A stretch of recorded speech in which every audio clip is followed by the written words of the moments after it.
Hello, आप सभी को मेरा नमस्कार। स्वागत है ऑन ट्रेंडिंग एजुकेशन के चैनल पे। तो आज हम शुरू करने वाले हैं जीएस के पोर्शन में जितने भी इतिहास से संबंधित क्वेश्चंस आए हुए हैं उन सभी क्वेश्चंस को हम करने वाले हैं। इसके पहले मैंने जियोग्राफी के सारे क्वेश्चन वर्ल्ड और इंडियन दोनों मैंने पढ़ा दिया है। तो प्लीज़ आप चैनल को जा कर के वॉच करें और देखें उसमें आपकी ज्योग्राफी की जो भी मतलब वीडियो मैंने दी है, लगभग 2 घंटे की वीडियो, उसमें सब कुछ कर दिया है ज्योग्राफी से जितने भी क्वेश्चंस आए हुए हैं। तो आज हम हिस्ट्री से पढ़ने वाले हैं। समय को वेस्ट न करते हुए हम अपने क्वेश्चन को शुरू करते हैं। चलिए, क्वेश्चन नंबर 1 आपके सामने है कि निम्नलिखित में से कौन सा जानवर सिंधु घाटी सभ्यता के लोगों को पता नहीं था। तो ये था आपका, इसमें से बैल को भी था, इसके बारे में भी पता था, और घोड़ा के भी बारे में पता था, हाथी के बारे में पता। घोड़ा एक्चुअली माना नहीं जाता है, बट ये उनकी थोड़ा सा साक्ष्य मिले हुए हैं जिसके वजह से ये थोड़ा सा निश्चित नहीं हो पाया था। तो चलिए इनके बारे में पढ़ते हैं। सिंधु घाटी सभ्यता के लोगों को बैल, घोड़ा, हाथी, पशुओं के बारे में जानकारी थी। यहाँ जहाँ घोड़े का प्रश्न है, प्रारंभ में ऐसा माना जाता था कि सैंधव लोग घोड़े से परिचित नहीं थे, किंतु लोथल, सुरकोटदा, कालीबंगन आदि स्थलों में घोड़े की मृण मूर्तियों, हड्डियां, जबड़े आदि के अवशेष मिल जाने के पश्चात अब निश्चित हो गया है कि पशु से भी सैंधव लोग परिचित थे। तो इसका ऑप्शन आपका जो जाएगा वो ऑप्शन नंबर डी जाएगा। ठीक है ना। चलिए, क्योंकि इसका बिहार लोक सेवा आयोग ने इसका क्वेश्चन बी माना है घोड़ा को, तो आप वो जो बिहार बीपीएससी ने जो आंसर माना है वही आप मान के चलेंगे। क्वेश्चन नंबर 2 आपके सामने दिया हुआ है। क्या है क्वेश्चन नंबर 2? कि प्रारंभिक वैदिक काल के दौरान कौन सा शहर प्राचीन मगध राज्य की राजधानी के रूप में कार्य करता था। ये सबको पता है, वो था आपका राजगिरी। प्रारंभिक में वैदिक काल के दौरान राजगिरी शहर प्राचीन मगध साम्राज्य की राजधानी के रूप में कार्य करता था। मगध साम्राज्य में आधुनिक पटना, गया, शाहाबाद का कुछ हिस्सा पड़ता था। बिंबिसार 544 से लेकर के 492 ईसा पूर्व तक है। अजातशत्रु 492 से लेकर के 460 ईसा पूर्व तक के समय इसकी राजधानी राजगीर हुआ करती थी। तो यार, राजगीर को ही हम इस समय राजगृह के नाम से जानते हैं, किंतु उदयन के समय में जब 460 और 444 ईसा पूर्व की बात आई तो राजगीर से अपनी राजधानी वो कहाँ कहाँ स्थानांतरित कर ली है, तो वो स्थानांतरित कर ली है आपकी पाटलिपुत्र। कहाँ कर लिया है, यानी पाटलिपुत्र राजधानी उदयन के समय में हुआ था, जिसको हम कुसुमपुर का भी नाम देते हैं। क्लियर है। उसके बाद आपका आता है कि शिशुनाग वंश के शिशुनाग ने पाटलिपुत्र से राजधानी स्थानांतरित कर वैशाली को बनाया था। इंपॉर्टेंट क्वेश्चन ये भी बनता है, एक्सप्लेनेशन आपको अच्छे से पढ़ना है। किंतु कालांतर में अशोक ने पुनः पाटलिपुत्र को स्थानांतरित कर मौर्य साम्राज्य तक राजधानी बनी रही। क्लियर है। इतने ही क्वेश्चन आपके सिंधु सभ्यता से अभी तक आए हुए हैं, टीआरई 1, टीआरई 2, टीआरई 3 तक। अब हम चलेंगे आपके बौद्ध वाले पे। ठीक है। बौद्ध वाले से बौद्ध, जैन, भागवत और शैव धर्म से बात है। क्वेश्चन है आपके सामने कि बोधिसत्व पदमपाड़ी की पेंटिंग स्थित है कहाँ है, तो ये अजंता की गुफा में स्थित है। बोधिसत्व की पदमपाड़ी की पेंटिंग, बोधिसत्व पदमपाड़ी की पेंटिंग अजंता की गुफा में स्थित है। संस्कृत में पदमपाड़ी का शाब्दिक अर्थ कमल धारण करने वाला होता है। बादामी गुफाएं जो हैं, बादामी गुफा मंदिर कर्नाटक के उत्तरी भाग में बागलकोट जिले में स्थित हिंदू और जैन गुफा मंदिरों के लिए प्रसिद्ध है। क्लियर है।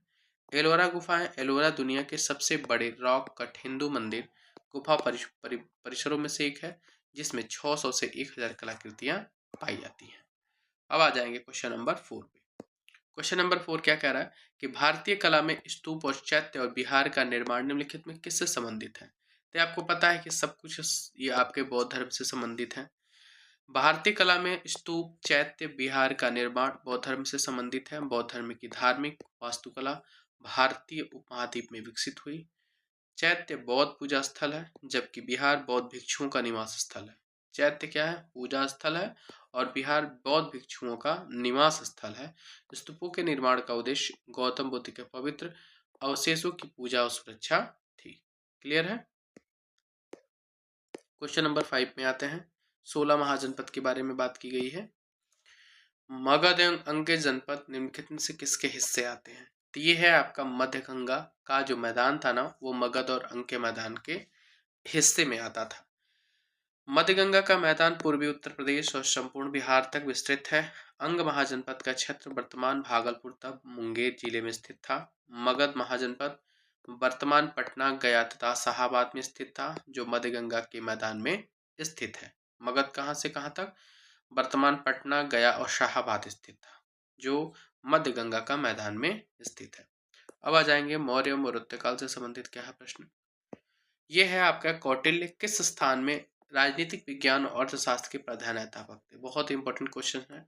ये आपका है तक्षशिला। बहुत लोग नालंदा मार देते हैं, ये गलत आंसर है उसका।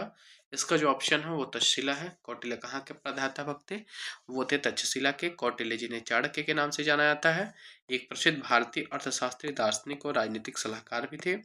ये प्राचीन तक्षशिला विश्वविद्यालय में राजनीतिक विज्ञान और अर्थशास्त्र के प्राध्यापक थे। किस चीज के थे? राजनीतिक में पॉलिटिकल साइंस और अर्थशास्त्र इकोनॉमिक्स के ये प्राध्यापक थे, जो विश्व के सबसे पुराने विश्वविद्यालय में से एक था और प्राचीन भारत में शिक्षा का केंद्र भी था। क्लियर है? अब आज क्वेश्चन नंबर 7 पे चलते हैं। गुप्त और गुप्तकाल और गुप्तोत्तर काल में निम्नलिखित में से कथनों पर विचार कीजिए। पहला क्या है कि फाहियान एक चीनी यात्री था, ठीक है, जो हर्ष के शासनकाल के दौरान भारत आया था। तो ये बताइए, हर्ष के का शासनकाल में तो आया ही नहीं था, वो तो हर्षवर्धन था। तो पहला ऑप्शन तो ऐसे ही गलत हो गया। ह्वेनसांग एक चीनी बौद्ध भिक्षु थे, जिन्होंने चंद्रगुप्त द्वितीय के शासनकाल में, मतलब सीधा उल्टा दे दिया, ये इसका दे दिया हुआ है और ये इसका दे दिया हुआ है। इसका मतलब दोनों के दोनों ऑप्शन क्या है? गलत। इसका ऑप्शन नंबर क्या हो जाएगा? डी गलत हो जाएगा। ठीक है ना? चलिए आइए पढ़ते हैं कि फाहियान एक चीनी बौद्ध यात्री था, जो चंद्रगुप्त द्वितीय के शासनकाल में भारत आया था। पाटलिपुत्र शहर में फाहियान ने लगभग 3 साल तक संस्कृत का अध्ययन किया। ह्वेनसांग ने एक चीनी बौद्ध भिक्षु था, जो राजा हर्षवर्धन के शासनकाल में भारत आया। उसने कश्मीर, सियालकोट, कन्नौज और नालंदा में हीनयान और महायान बौद्ध धर्म का अध्ययन किया। अतः कोई भी इसमें से ऑप्शन सही नहीं मिलता है। ठीक है, क्वेश्चन नंबर हम 8 पे आते हैं। क्वेश्चन नंबर 8 कहता है कि चीनी स्रोत के अनुसार श्रीलंका के शासक मेघवर्मन ने गया में बौद्ध मंदिर बनाने की अनुमति के लिए निम्नलिखित में से किस गुप्त राजा के पास मशीनरी भेजी थी? किसके पास भेजी थी? आइए ऑप्शन देखते हैं कौन कौन से दिया हुआ है। आपके ऑप्शन है चंद्रगुप्त प्रथम, समुद्रगुप्त, आपके चंद्रगुप्त द्वितीय और इनमें से कोई नहीं। ये ऑप्शन नंबर बी है, आपके समुद्रगुप्त के दरबार में भेजा गया था। चीनी स्रोत के अनुसार श्रीलंका के शासक मेघवर्मन, जिसको मेघवर्ड कहा गया, ने गया में बौद्ध मंदिर बनवाने की अनुमति के लिए गुप्त शासक समुद्रगुप्त के पास मिशनरी भेजा था। अब आइए विविध वाले में उत्तर में। अब क्वेश्चन आपके सामने है कि प्राचीन भारतीय धातु कर्म का आश्चर्य लौह स्तंभ स्थित है। कहाँ है? सबको पता है कहाँ स्थित है, तो दिल्ली में स्थित है। एक्सप्लेनेशन क्या है? प्राचीन भारतीय धातु कर्म का आश्चर्य लौह स्तंभ दिल्ली में मेहरौली में स्थित है। इसका निर्माण संभवतः चंद्रगुप्त विक्रमादित्य ने कराया था। गुप्त काल में लौह निर्मित इस स्तंभ में आज तक कोई भी जंग नहीं लगी है, जो इसके उत्कृष्ट निर्माण का कार्य को प्रदर्शित करता है। अभी आज तक इसमें कोई जंग नहीं लगा है और यह मेहरौली में स्थित है, दिल्ली में। क्लियर है? अब आता है क्वेश्चन की खीर भवानी मेला आयोजित किया था। बहुत सारे एग्जाम में कई बार क्वेश्चन पूछा गया है, इंपॉर्टेंट लगता भी है ये। ठीक है ना? तो खीर भवानी मेला कहाँ है? तो जम्मू कश्मीर में। कहाँ आयोजित किया जाता है? जम्मू कश्मीर में। खीर भवानी मेला प्रतिवर्ष ज्येष्ठ अष्टमी को कब किया जाता है? ज्येष्ठ अष्टमी को जम्मू कश्मीर में मनाया जाता है। यह कश्मीरी हिंदुओं के सबसे प्रमुख धार्मिक उत्सव में से एक है। जम्मू कश्मीर के प्रमुख मेले झीरी मेला, पुरमंडल मेला, चैत्र चौदस, बहु मेला, लोहड़ी जैसे प्रमुख मेले और त्योहार हैं। ध्यान दीजिएगा, इंपॉर्टेंट है जो मेले झीरी, कौन कौन से मेले हैं? झीरी मेला है, पुरमंडल है, चैत्रदास है और बहु मेला है। ठीक है, क्वेश्चन नंबर 11 पे आते हैं कि राजनीतिक की प्रारंभिक पुस्तक नीतिसार किसके द्वारा लिखी गई थी? तो नीतिसार किसके द्वारा लिखी गई है? तो ये ऑप्शन है कामोदक के द्वारा लिखी गई है नीतिसार। तो राजनीति के प्रारंभिक पुस्तक जिसको नीतिसार है, इसके लेखक कामोदक है। कौन है? कामोदक। यह पुस्तक कौटिल्य के अर्थशास्त्र पर आधारित है। इसमें प्राचीन भारत के राजनीति, कूटनीति, राजकीय प्रतिदर्श का वर्णन किया गया है। यह पुस्तक गुप्त काल में लिखी गई है। क्लियर है मेरे सामने? चलिए अब अजय क्वेश्चन नंबर हम 12 में चलते हैं। 12 में क्या क्वेश्चन कर रहा है कि इसमें से मिलान करना है चरक, ब्रह्मगुप्त, बारामिहिर, विशाखादत्त। चलिए, चरक तो हमको पता ही है, चरक आपके एक चिकित्सक थे। क्लियर है? एक ऑप्शन मिल गया, ब्रह्मगुप्त है, बारामिहिर क्या थे, विशाखादत्त क्या थे? तो बारामिहिर कौन थे? मेरे ख्याल से बारामिहिर कौन थे? तो चिकित्सक थे, ज्योतिषी थे। ब्रह्मागुप्त कौन थे? विशाखादत्त, आपको पता है इनकी नाटक है, नाटककार थे ये। और ब्रह्मागुप्त एक प्रकार के गणितज्ञ थे। मतलब एक का तो ऑप्शन नंबर में मिल जाएगा। चलिए मिला भी लेते हैं हम, वैसे यहाँ पे दिया भी होगा, यहाँ पे दिया गया है चाणक्य एक चिकित्सक है, ब्रह्मागुप्त गणित है, बारामिहिर ज्योतिष है, विशाखादत्त नाटककार है। क्लियर है? तो ऑप्शन नंबर ए इसका करेक्ट आंसर बनता है। क्वेश्चन नंबर 13 पे आते हैं। क्वेश्चन नंबर 13 क्या कहता है कि ऐतिहासिक दक्षिणापथ नामक क्षेत्र का विस्तार विंध्याचल पर्वत श्रेणी से नदी के मध्य स्थित है। तो यही ऑप्शन आपका करेक्ट आंसर बन जाता है कि ऐतिहासिक जो दक्षिणापथ नामक जो क्षेत्र है वो किस श्रेणी में आता है? तो वो विंध्याचल श्रेणी से कृष्णा नदी के मध्य आता है। यानी ऐतिहासिक दक्षिणापथ नामक क्षेत्र का विस्तार विंध्याचल पर्वत श्रेणी से कृष्णा नदी के मध्य तक है। दक्षिणापथ का तात्पर्य दक्षिण की ओर जाने वाला मार्ग है। क्लियर है? अब आ जाइए क्वेश्चन नंबर 1 पे। अब आते हैं हम मेडिवल हिस्ट्री की तरफ चलते हैं। मेडिवल हिस्ट्री, अभी तक आपका इतना ही क्वेश्चन आपके एंशिएंट से एक्चुअली जो क्वेश्चन है ना बहुत कम पूछे जा रहे हैं, सबसे ज्यादा मॉडर्न के क्वेश्चन पूछे जा रहे हैं। चलिए, इसमें है कि निम्नलिखित इनमें से किसने भारत में फारसी त्योहार नवरोज की शुरुआत की थी? मेरे ख्याल से बहुत फेमस क्वेश्चन है, ये बलबन ने शुरुआत किया था।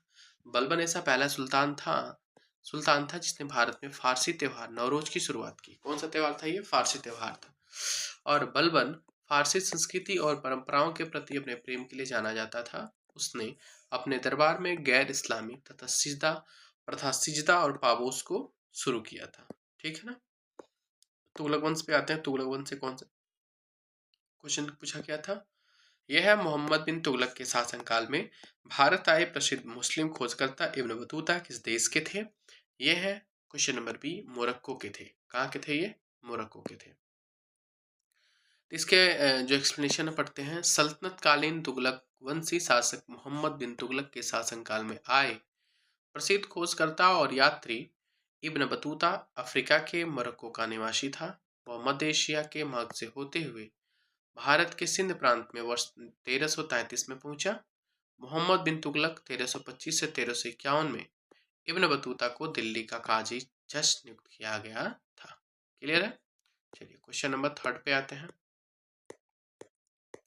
क्वेश्चन नंबर 3 है, इसमें विविध में आते हैं क्वेश्चन में, मेडिवल से ज्यादा क्वेश्चन नहीं है।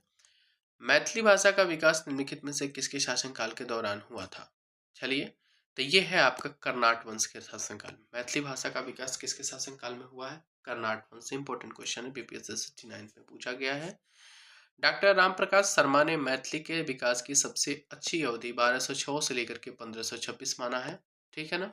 ये दिल्ली सल्तनत का टाइम है, ये बताया है। इसी काल में ज्योतिश्वर और विद्यापति द्वारा मैथिली भाषा में सर्वश्रेष्ठ रचनाएं की गई थी।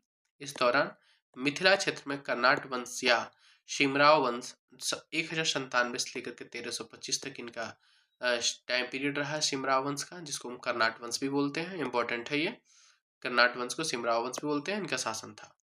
अब आते हैं 15-16 शताब्दियों में धार्मिक आंदोलन हुआ था। इनसे रिलेटेड क्वेश्चन कौन से पूछे गए हैं? ये है नाथपंथियों। देखिए जो पूछा गया ना, ये इंपॉर्टेंट है, ये आ भी सकता है, इसलिए इनका रिपीटेशन किया गया इस बुक में। नाथपंथियों, सिद्धों और योगियों ने भक्ति धर्म को किस क्षेत्र में लोकप्रिय बनाया? तो ये उत्तर भारत में बनाया था। किसमें? नाथपंथियों ने। अरे नाथ संप्रदाय सबसे ज्यादा, योगी का संप्रदाय, ये सब उत्तर भारत में है। क्लियर है? नाथपंथियों, सिद्धों और योगियों ने भक्ति धर्म को उत्तर भारत में लोकप्रिय बनाया। नाथपंथी सिद्ध योगी दुनिया के त्याग में विश्वास करते थे।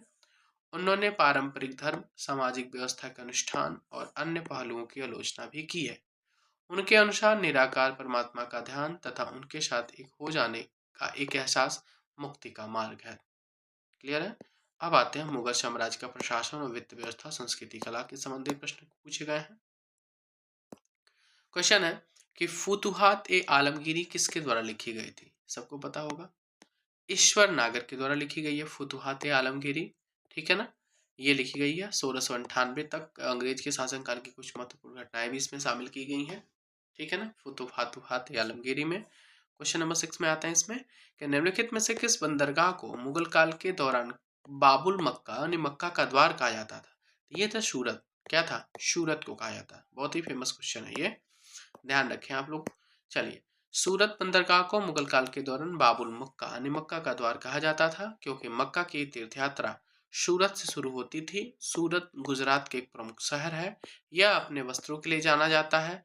मध्यकाल के दौरान यह एक महत्वपूर्ण बंदरगाह था। इसे पश्चिमी एशिया के प्रवेश के द्वार के रूप में भी जाना जाता है। क्लियर है? चलिए अब आइए नेक्स्ट पे चलते हैं हम। नेक्स्ट क्वेश्चन नंबर 7 है। क्या कह रहा है क्वेश्चन नंबर 7 कि निम्नलिखित में विचार कीजिए भारत में बाबर का आगमन के कारण। आगमन के कारण क्या क्या है इसके? उपमहाद्वीप में बारूद का आगमन, कि क्षेत्र की वास्तुकला में मेहराब और गुंबद का परिचय हुआ, प्रदेश में तैमूरिड वंश की स्थापना हुई, युद्ध में तोपों की शुरुआत हुई। चलिए इसका ऑप्शन है ऑप्शन नंबर सी है 3 और 4। 3 नंबर क्या कहता है कि प्रदेश में तैमूर, आपको पता है तैमूर वंश से संबंधित था बाबर, और बाबर के आने के बाद से ही तोपों की शुरुआत हुई, चूंकि बारूद का आगमन इसके पहले भी हो चुका था। चलिए हम पढ़ लेते हैं एक्सप्लेनेशन। बाबर के आगमन के कारण भारत में तैमूर वंश की स्थापना हुई, युद्ध तोपों में तोपों की शुरुआत हुई, क्षेत्र की वास्तुकला में मेहराब गुंबद दिल्ली सल्तनत के स्थापन के पश्चात पश्चात प्रारंभ हुआ था। ठीक है ना? बाबर का जो जन्म है वो 14 फरवरी 1483 ईस्वी को मध्य एशिया के फरगना के नामक स्थान पर हुआ। बाबर ने काबुल पर अधिकार करने के लिए भारत पर 4 बार आरंभिक आक्रमण किए थे। बाबर ने भारत पर काबुल पर अधिकार करने के बाद भारत पर 4 बार आक्रमण किया था। क्लियर है? चलिए अब आ जाइए मराठा साम्राज्य। क्वेश्चन आपके सामने है कि अष्टप्रधान मंत्रिपरिषद थी। अष्टप्रधान कौन थी? तो ये मराठा प्रशासन में ही अष्टप्रधान मंत्रिपरिषद थी। क्लियर है? चलिए इनके पढ़ लेते हैं क्वेश्चन को। मराठा साम्राज्य में शिवाजी की सहायता और परामर्श के लिए 8 मंत्रियों की एक परिषद थी। इसे अष्टप्रधान परिषद कहा जाता था। अष्टप्रधान परिषद का प्रत्येक मंत्री अपने विभाग का प्रमुख होता था, शिवाजी द्वारा नियुक्त होता और कार्यों के लिए वह शिवाजी के प्रति उत्तरदायी था। ये मंत्री शिवाजी के उच्च सचिव के समान थे, लेकिन शिवाजी के मंत्रियों से परामर्श लेने के बाध्य नहीं थे। शिवाजी ने किसी भी मंत्री पद को आनुवंशिक नहीं होने दिया।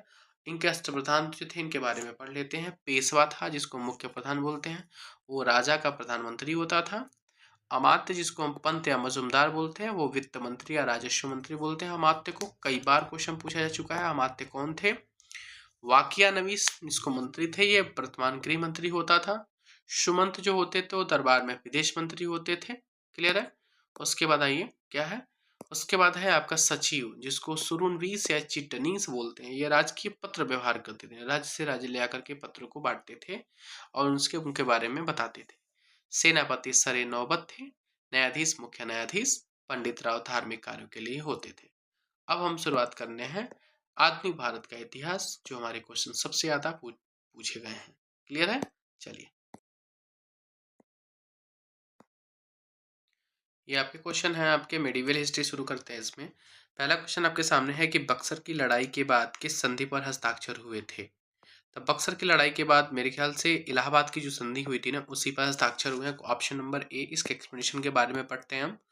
इसका एक्सप्लेनेशन है कि बक्सर की लड़ाई के बाद रॉबर्ट क्लाइव ने मुगल सम्राट शाह आलम द्वितीय और अवध के नवाब सिराजउद्दौला के साथ इलाहाबाद की संधि 1965 कब 1965 जिसके अंतर्गत मुगल सम्राट ने बंगाल को अंग्रेजों को दे दिया।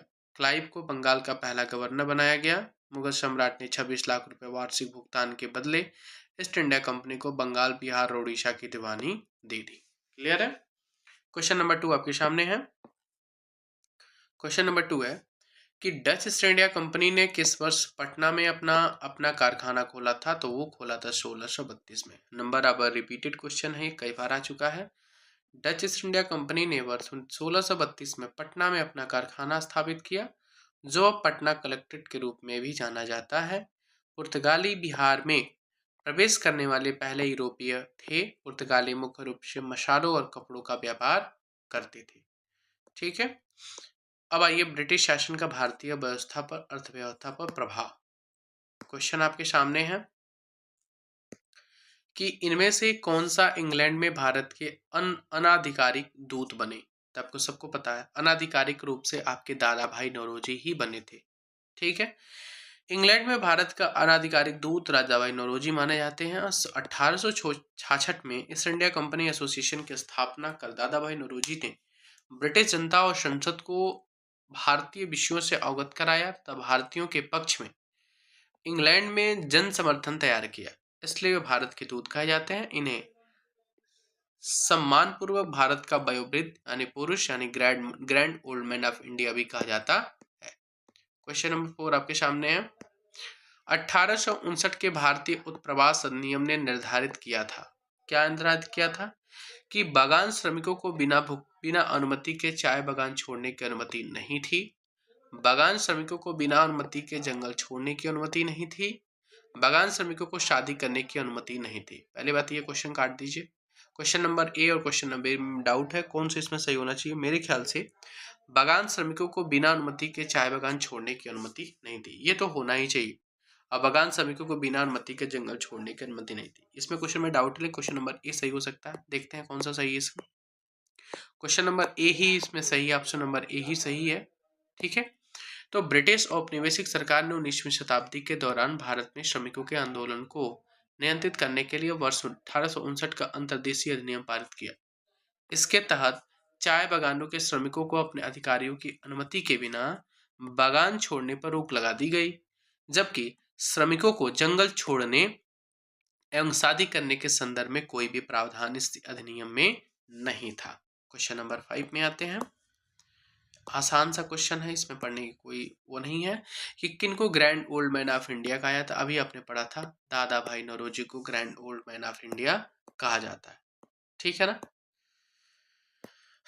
ये है आपका कि दादा भाई नौरोजी को grand old man of India कहा जाता है। 1887 में इंग्लैंड में भारतीय सुधार समिति की स्थापना की। यह ब्रिटिश हाउस ऑफ कॉमन्स का चुनाव लड़ने वाले पहले भारतीय थे। इन्होंने लिबरल पार्टी के उम्मीदवार के रूप में फिल्सबरी से 1892 में चुनाव जीता। दादा भाई नौरोजी ने धन के निष्कासन सिद्धांत का वर्णन अपनी पुस्तक poverty and un British rule in India में किया है। क्लियर है। अब आइए क्वेश्चन नंबर 6 में। क्वेश्चन नंबर 6 आपके सामने है, क्या कह रहा है कि निम्नलिखित में से ब्रिटिश शासन के दौरान भारतवर्ष के अंतर्गत निर्वनीकरण का कौन सा मुख्य कारण था। तो ये था इनमें से कोई नहीं। तो ये कह रहा है कि ब्रिटिश शासन के दौरान भारत ने निर्वनीकरण का मुख्य कारण विस्तारित खेती की मांग को पूरा करने के लिए भूमि को उन्नत करना था, और इसमें से कोई भी ऐसा नहीं है। ठीक है ना, विस्तारित खेती की मांग को पूरा करने के लिए सॉरी ई नहीं होगा इसमें ऑप्शन, सॉरी इसमें से डी है, उपयुक्त में से एक से अधिक है। इसमें देखते हैं, इसमें रेलवे का विकास भी था और नियोजित मांग भी थी इसमें, तो सॉरी इसके लिए माफी चाहते हैं। Question number option number D इसका करेक्ट आंसर है। निर्वनीकरण का मुख्य कारण विस्तारित खेती की मांग करना, जो ऑप्शन नंबर सी में दिया हुआ है। उसके बाद साथ ही रेलवे का विकास, चाय का बागान विकास भी इसके अंदर कारण थे, जिसके कारण वनों की कटाई की गई। तो इसमें देखिए काफी का वृक्षारोपण करना था, इसमें वनों का नियोजनकरण करने के लिए, और रेलवे मार्गों को तख्तों पर मांग को पूरा करने का, शाही नौसेना की इमारती लकड़ी का आपूर्ति करना, ये सारी चीजें इसके अंतर्गत आती हैं। अब आता है मेन पॉइंट हमारा 1857 का विद्रोह, जिससे बहुत सारे क्वेश्चन पूछे जा गए हैं। देखिए क्या है क्वेश्चन। 1857 के विद्रोह के मध्य नाना साहेब ने अपने आप को मुगल सम्राट का क्या घोषित किया था। तो आपको पता है क्या किया था, नायब किया था कि वजीर किया था। पेशवा तो खत्म हो गया, पेशवा तो उस था ही नहीं। चलिए 7 का ऑप्शन नंबर कौन सा सही है। 7 का ऑप्शन नंबर ए सही है। जो नाना साहब ने 1857 के जब कानपुर से अंग्रेजों ने प्रस्थान किया, तो नाना साहब ने पूर्ण स्वतंत्रता की घोषणा की तथा पेशवा की उपाधि धारण की। इस दौरान उन्होंने मुगल सम्राट बादशाह जफर को भारत का बादशाह स्वीकार करते हुए स्वयं को नाइब घोषित किया। क्या घोषित किया है, option number A naib. Clear है। आते हैं क्वेश्चन नंबर 8 की तरफ। 8 में क्या कहता है कि निम्नलिखित में से किस तिथि को रानी विक्टोरिया की उद्घोषणा जारी हुई। तो ये है 1 नवंबर 1857, 27 मार्च 1858। पहली बात 1858 में हुआ, तब ऑप्शन नंबर ए कट गया है। अब आता है 1 नवंबर की बात। ऑप्शन नंबर सी जो है ना, वो 1 नवंबर 1858 को इनकी उद्घोषणा जारी हुई थी। चलिए पढ़ते हैं। 1 नवंबर 1858 को इलाहाबाद में आयोजित दरबार में लॉर्ड कैनिंग ने महारानी विक्टोरिया की उद्घोषणा को पढ़ा। उद्घोषणा में भारत में कंपनी का शासन समाप्त कर भारत का शासन सीधे क्राउन के अधीन कर दिया गया। भारत सचिव के पद का प्रावधान किया गया तथा उसकी सहायता के लिए 15 सदस्य इंडिया काउंसिल की स्थापना की गई। 8 सदस्य ब्रिटिश सरकार एवं 7 सदस्य कोर्ट ऑफ डायरेक्टर द्वारा नियुक्त किया गया। क्लियर है। क्वेश्चन नंबर 9 आपके सामने है। निम्नलिखित में से किसने रानी लक्ष्मीबाई को ग्वालियर पर अधिकार करने में सहायता की थी? तो ये अफगानों ने इनकी सहायता की थी। किसने की थी? अफगान। तो रानी लक्ष्मीबाई को ग्वालियर पर अधिकार करने में अफगानों ने सहायता की। 1857 की क्रांति में महारानी लक्ष्मीबाई ने फिरंगियों से लोहा लेने के लिए बांदा के नवाब अली बहादुर द्वितीय को, जिन्हें वे अपना भाई मानती थीं, को पत्र लिखा और पत्र के साथ राखी भेजकर उनकी लाज रखने को कहा। बांदा के नवाब 10,000 सैनिकों के साथ झांसी लड़ने पहुंच गए थे। क्लियर है। चलिए नेक्स्ट क्वेश्चन, क्वेश्चन नंबर 10 आपके सामने है। 1857 के विद्रोह को किसके द्वारा पहली बार प्रथम भारतीय स्वतंत्रता संग्राम के रूप में वर्णित किया गया है? तो मेरे ख्याल से सब लोग इसका आंसर पता होना चाहिए। ऑप्शन नंबर इसका ए है, जिसको हम वीडी सावरकर के नाम से जानते हैं। ये है वीडी सावरकर। वो प्रथम भारतीय स्वतंत्रता संग्राम के रूप में उन्होंने वर्णित किया था। ठीक है ना। और वो उन्होंने अपनी पुस्तक the Indian war of independence 1857 में लिखा है कि 1857 का भारतीय विद्रोह ब्रिटिश औपनिवेशिक नियंत्रण के लिए व्यापक प्रतिरोध की पहली अभिव्यक्ति थी। क्लियर है, समझ में आ गया होगा। चलिए नेक्स्ट क्वेश्चन की तरफ चलते। 1857, ये क्वेश्चन आपके सामने है कि 1857 के विफलता के निम्नलिखित में से कौन से कारण थे? इसमें जो कारण दिए गए हैं, अंग्रेजों की सैन्य श्रेष्ठता, सही है। विद्रोहियों के पास कोई एकीकृत कार्यक्रम और विचारधारा नहीं थी, ये भी सही है। समाज के सभी वर्गों के समर्थन का भाव था, बिल्कुल सही। यानी ऑप्शन नंबर सी जो इसका क्या हो जाएगा, करेक्ट आंसर हो जाएगा। अब आते हैं क्वेश्चन नंबर 11 की तरफ। 11 हो गया, क्वेश्चन नंबर 12 की तरफ। क्वेश्चन नंबर 12 आपके सामने है। क्या कह रहा है कि किस अंग्रेज सैन्य अधिकारी जनरल ने झांसी की रानी को यह कहते हुए श्रद्धांजलि दी थी कि यहाँ एक औरत सोई हुई है जो विद्रोहियों के एकमात्र मर्द थी? वो कहे थे कौन? हीरोज ने कहा था। ठीक है ना। ऑप्शन नंबर इसका करेक्ट जवाब है। अंग्रेज सैन्य अधिकारी हीरोज ने झांसी की रानी लक्ष्मीबाई को यह कहते हुए श्रद्धांजलि दी थी कि यहाँ वह औरत सोई हुई है जो विद्रोहियों में एकमात्र मर्द है। ज्ञात हो कि 17 जून 1858 को ग्वालियर के पास कोटा की सराय में अंग्रेजों से लड़ते हुए रानी लक्ष्मीबाई की मृत्यु हुई थी। कहाँ पे? ग्वालियर के पास कोटा की सराय में अंग्रेजों से लड़ते हुए रानी लक्ष्मीबाई की मृत्यु हुई थी। कब? 17 जून 1858 को। क्लियर है। आइए अन्य जन आंदोलन की बात करते हैं। यह है आपका, किसने कर की एक नई व्यवस्था के विरुद्ध शोषणकारी शक्तियों का विरोध किया था? तो इसमें कौन सा है? ऑप्शन नंबर देखते हैं कौन सा जवाब इसका सही है। 13 का जो आंसर है ऑप्शन नंबर बी है। ऑप्शन नंबर बी क्या कहता है कि बंगाल के जो 1855 और 56 में बिहार में संथालियों ने इसका शोषणकारी शक्तियों का विरोध किया था, नई कर का व्यवस्था का। चलिए इसका जवाब पढ़ते हैं, डिस्क्रिप्शन देखते हैं इसका क्या है। 1855-56 में बिहार के संथाल आदिवासियों ने ब्रिटिश सरकार द्वारा लागू की गई नई कर नीति के विरुद्ध सशस्त्र विद्रोह किया गया, जिसके इसे संथाल विद्रोह या संथाल हुल कहा जाता है। इस विद्रोह का नेतृत्व सिद्धू और कान्हू, भैरव और चांद नामक 4 भाइयों ने किया, जिसमें सिद्धू और कान्हू प्रमुख नेतृत्वकर्ता थे। यह विद्रोह लगभग 1 वर्ष तक चला था। क्लियर है। क्वेश्चन नंबर 14 क्या कह रहा है? किसके नेतृत्व में संथाल विद्रोह 1855 और 56 हुआ? ये ऑप्शन नंबर ई है। ऑप्शन नंबर ई क्या कहता है? ऑप्शन नंबर ई का मतलब कि इनमें से कोई नहीं, राजकुमार शुक्ल थे ही नहीं, यशवंत सिन्हा थे ही नहीं, शाहजहां थे ही नहीं। तो इसमें से कोई भी ऑप्शन आपका करेक्ट आंसर नहीं होता है। चलिए क्वेश्चन नंबर 15 है। बंकिम चंद्र चटर्जी का उपन्यास आनंद मठ में से किस विद्रोह का उल्लेख है? तो ये है सन्यासी विद्रोह। ठीक है ना।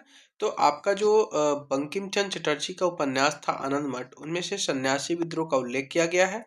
यह बांग्ला भाषा के एक उपन्यास है। इसका प्रकाशन 1882 में हुआ था। क्लियर है। क्वेश्चन नंबर 16 में आते हैं। 16 क्या कह रहा है कि बंकिम चंद्र चट्टोपाध्याय के आनंद मठ में से किस विद्रोह का उल्लेख है?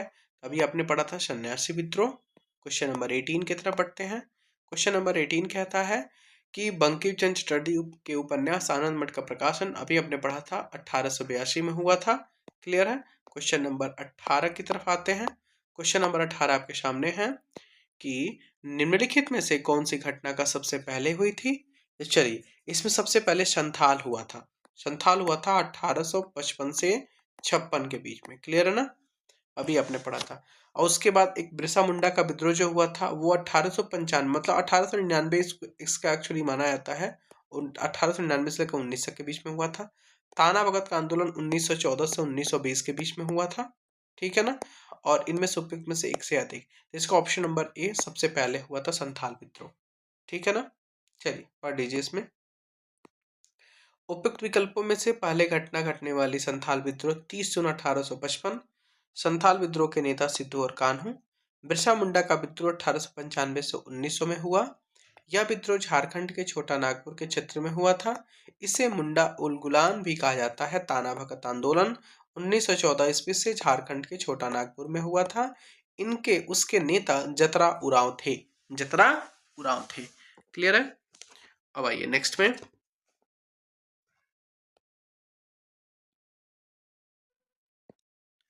क्वेश्चन आपके सामने है कि ताना भगत आंदोलन संबंधित है। तो ताना भगत आंदोलन जो है ना वो एक आदिवासी ने ट्राइबल मूवमेंट था। ठीक है ना? आदिवासी आंदोलन से संबंधित है। ताना भगत आंदोलन आदिवासी आंदोलन से संबंधित है। यह आंदोलन अप्रैल 1914 से 19 तक चला है। यह बिहार जो वर्तमान झारखंड है, राज्य के छोटा नागपुर पठार में जतरा भगत और तुसिया भगत द्वारा किया गया था। उसे उरांव ताना भगत आंदोलन के नाम से जाना जाता है।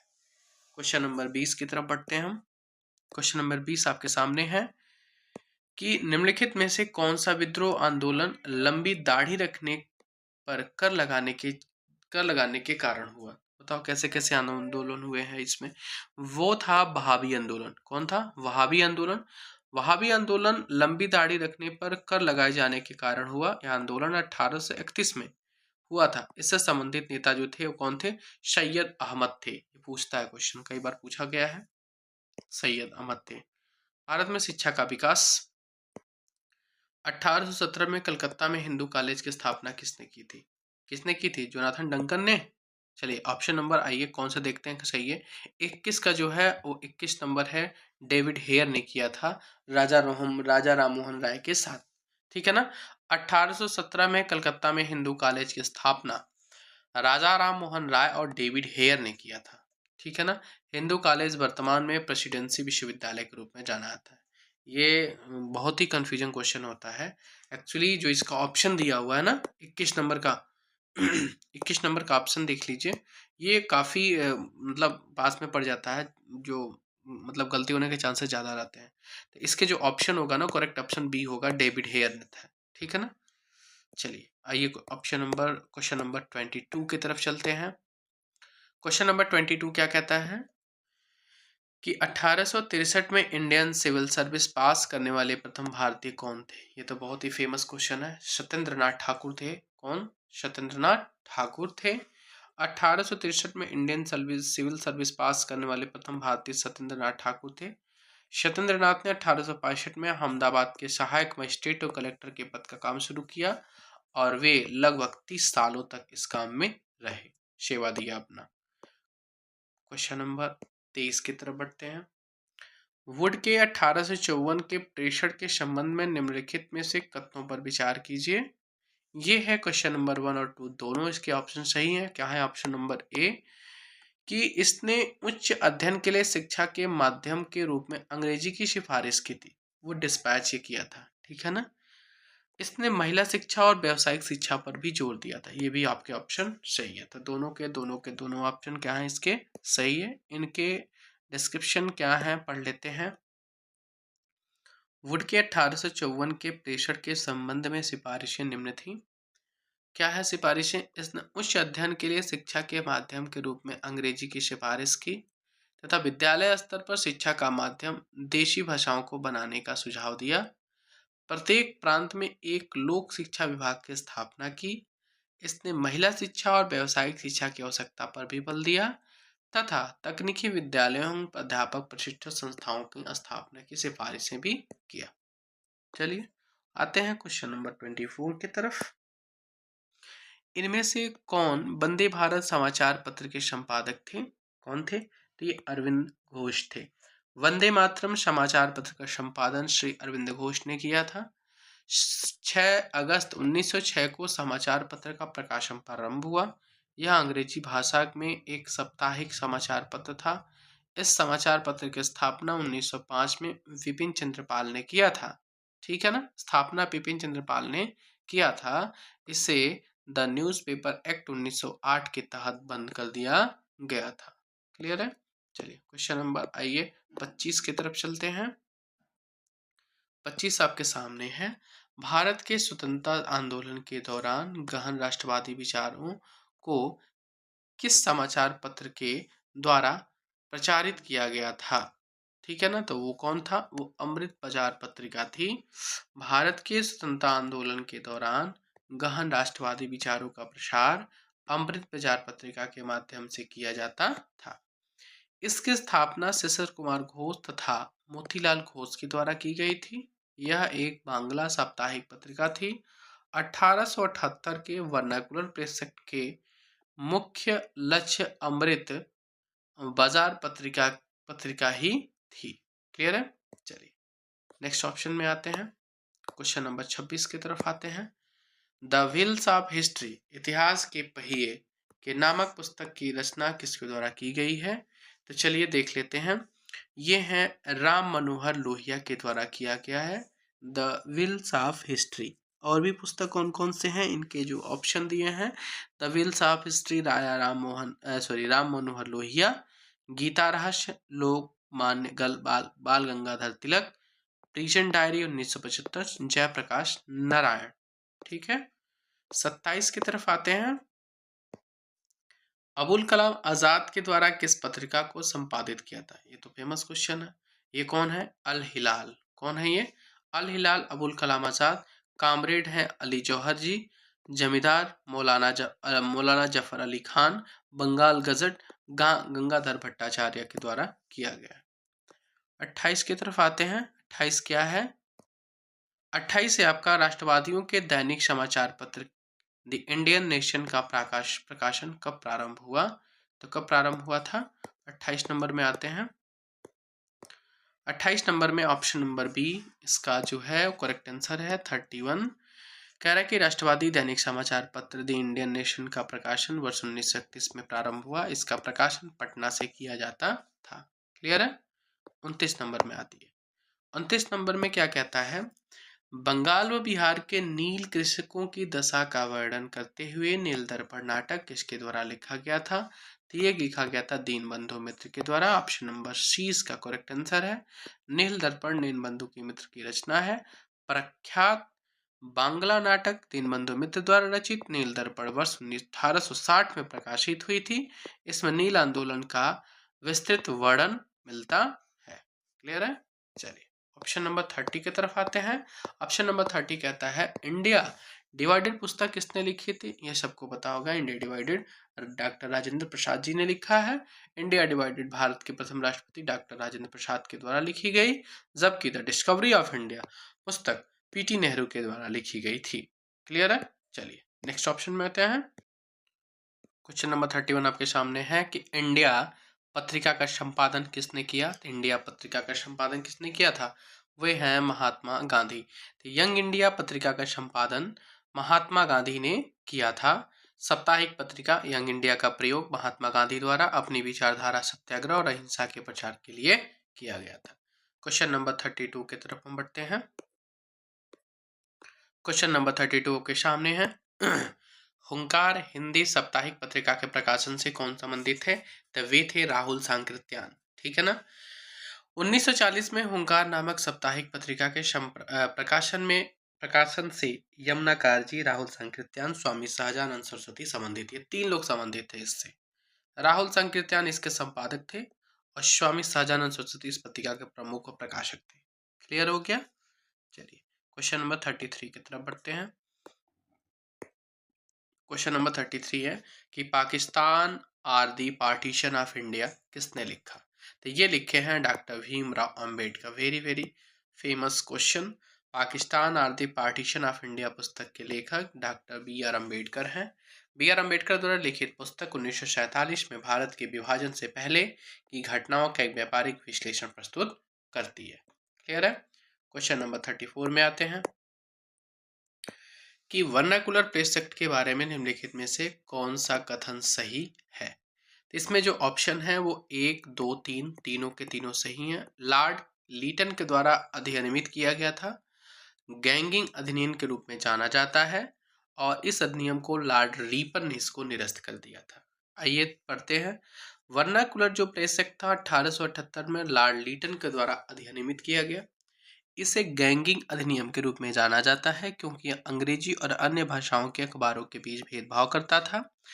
इस अधिनियम को लॉर्ड रिपन ने 1882 में रद्द कर दिया और इस कानून का लक्ष्य स्थानीय प्रेस को नियंत्रित और विनियमित तथा अंग्रेजी समाचार पत्रों को नियंत्रित करना था। मतलब गैर अंग्रेजी समाचार जो भी पत्र थे उन पर नियंत्रण इनका काम था।